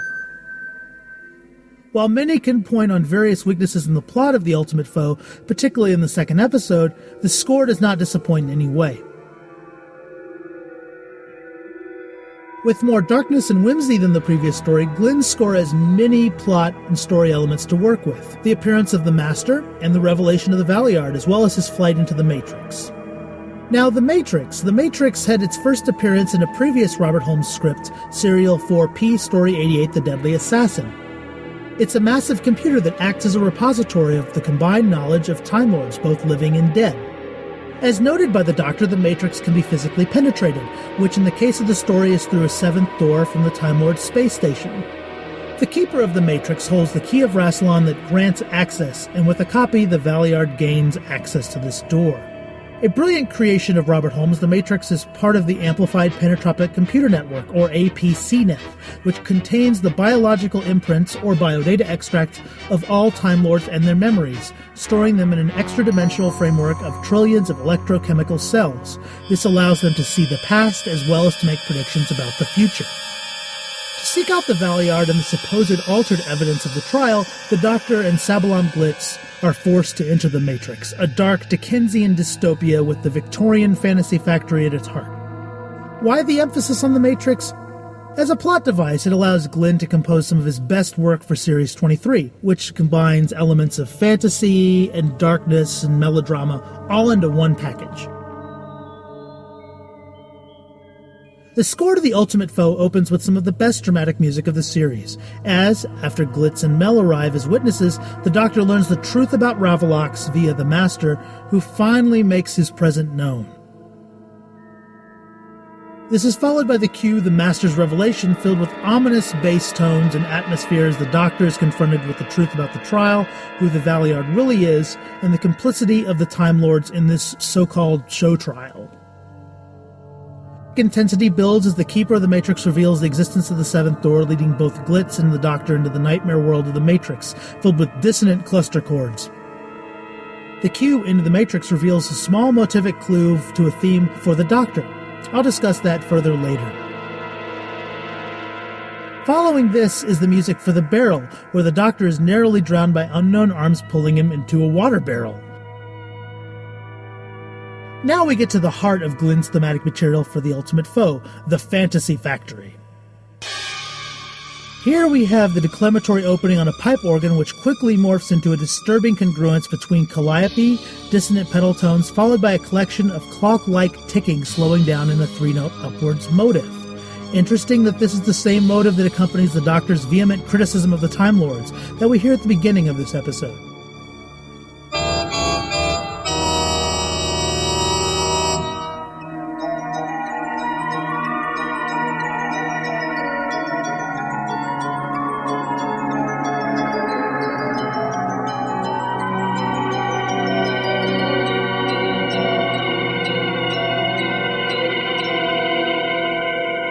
The following cue is that of Mr. Popplewick, the functionary of the Fantasy Factory. There is some sinister music accompanying the moment in which the Doctor signs over the rest of his regenerations, in case he gets injured or killed within the Fantasy Factory. The reason why Mr. Popplewick does this is that in case the Time Lords do not keep their pact with the Valeyard, it will be taken care of by contract. Now parted from Glitz, and with the music accompanying the very odd waiting room, many hands reach out of this quicksand in order to pull the Doctor below to his death. After the recap of the cliffhanger in Episode 2 of The Ultimate Foe, Glitz runs to the Doctor's rescue as the Doctor lectures Glitz on the reality of the Matrix, and the fact that it's all a computation matrix.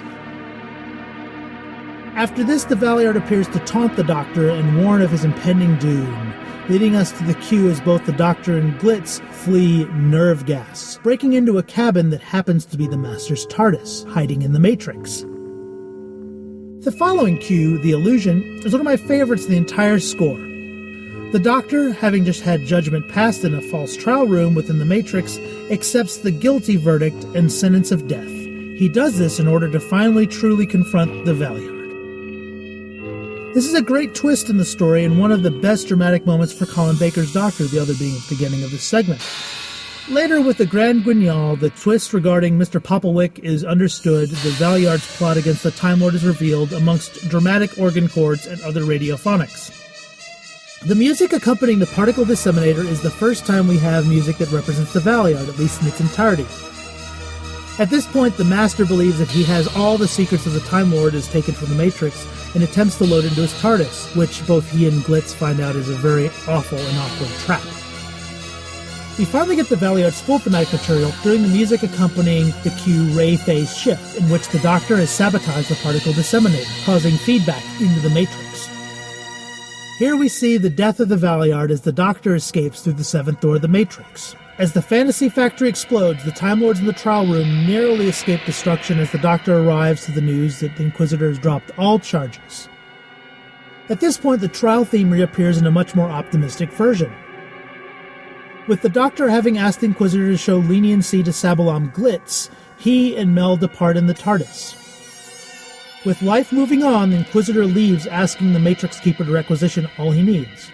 Just before the closing stream of Dominic Glynn's Doctor Who theme, we have the Valeyard's thematic material as again, the audience realizes that the Valeyard has escaped, in true fashion with classic serials. Regarding commercial releases of Dominic Glynn's scores from Trial of a Time Lord, the Doctor Who Appreciation Society produced a July 1988 cassette release of music by Dominic Glynn entitled Dominic Glynn Black Light. The production was organized by Julian Knott and technical coordination was undertaken by Paul Allen. This release was put together for the reference department of the Doctor Who Appreciation Society and therefore only available to DWAS members via mail order. According to reference material, this is one of the few releases of music from the Colin Baker era, save for Elizabeth Parker's suite from serial 6Y Story 141 Time Lash. Later, Dominic Glynn remixed and extended the trial theme from The Mysterious Planet for a flexi-disc record distributed through Doctor Who magazine in 1990 as a promotion for a possible silver screen CD Black Light, the remixes. Unfortunately, this release never materialized. Around 1999 to 2000, Glynn's music was retitled and bootlegged on CD for sale at Doctor Who conventions. Glynn's music from Dragonfire was bootlegged on a CD with Kef McCulloch's Time and the Ronnie score. The DVD release of Trial of a Time Lord was released by 2 Entertain in a 4-disc set in July of 2008 in the United Kingdom and in October of the same year in the United States and Canada. Disc 1 of the trial set for Mysterious Planet includes 2 commentaries, one with actors Colin Baker, Nicola Bryant, Tony Selby, and Adam Blackwood, and a second with script editor Eric Sayward for episode 1 only. Composer Dominic Glynn is included in the documentary Making the Mysterious Planet, a retrospective on the production of that story.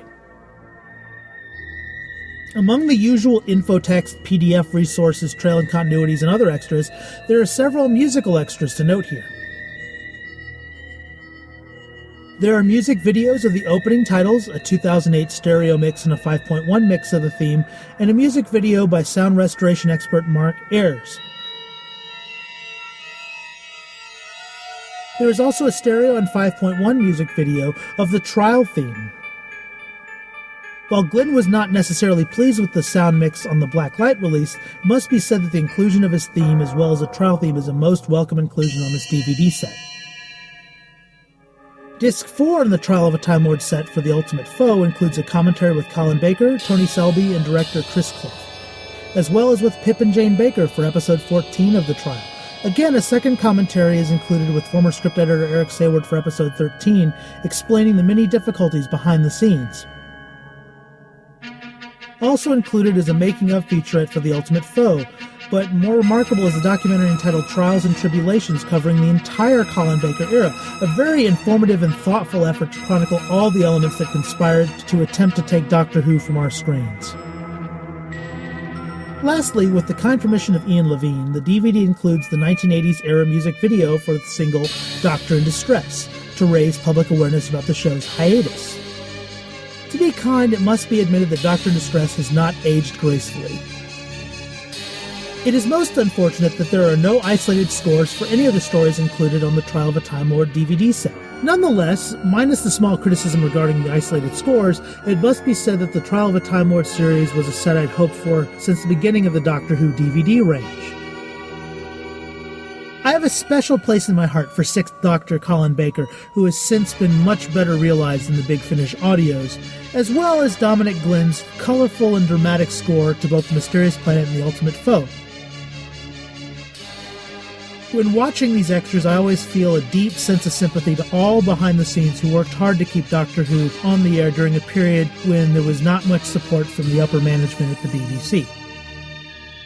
All of the extras on this set make it one of the best DVD releases that 2 Entertained has produced for the classic series range, filled with extras that really do an excellent job of creating a better perspective on Colin Baker's tenure on the show, both on screen as well as behind the scenes. To this, I recommend the Trial of a Time Lord DVD set to any serious fan of the classic series. It really is a great time capsule of Doctor Who in the 1980s.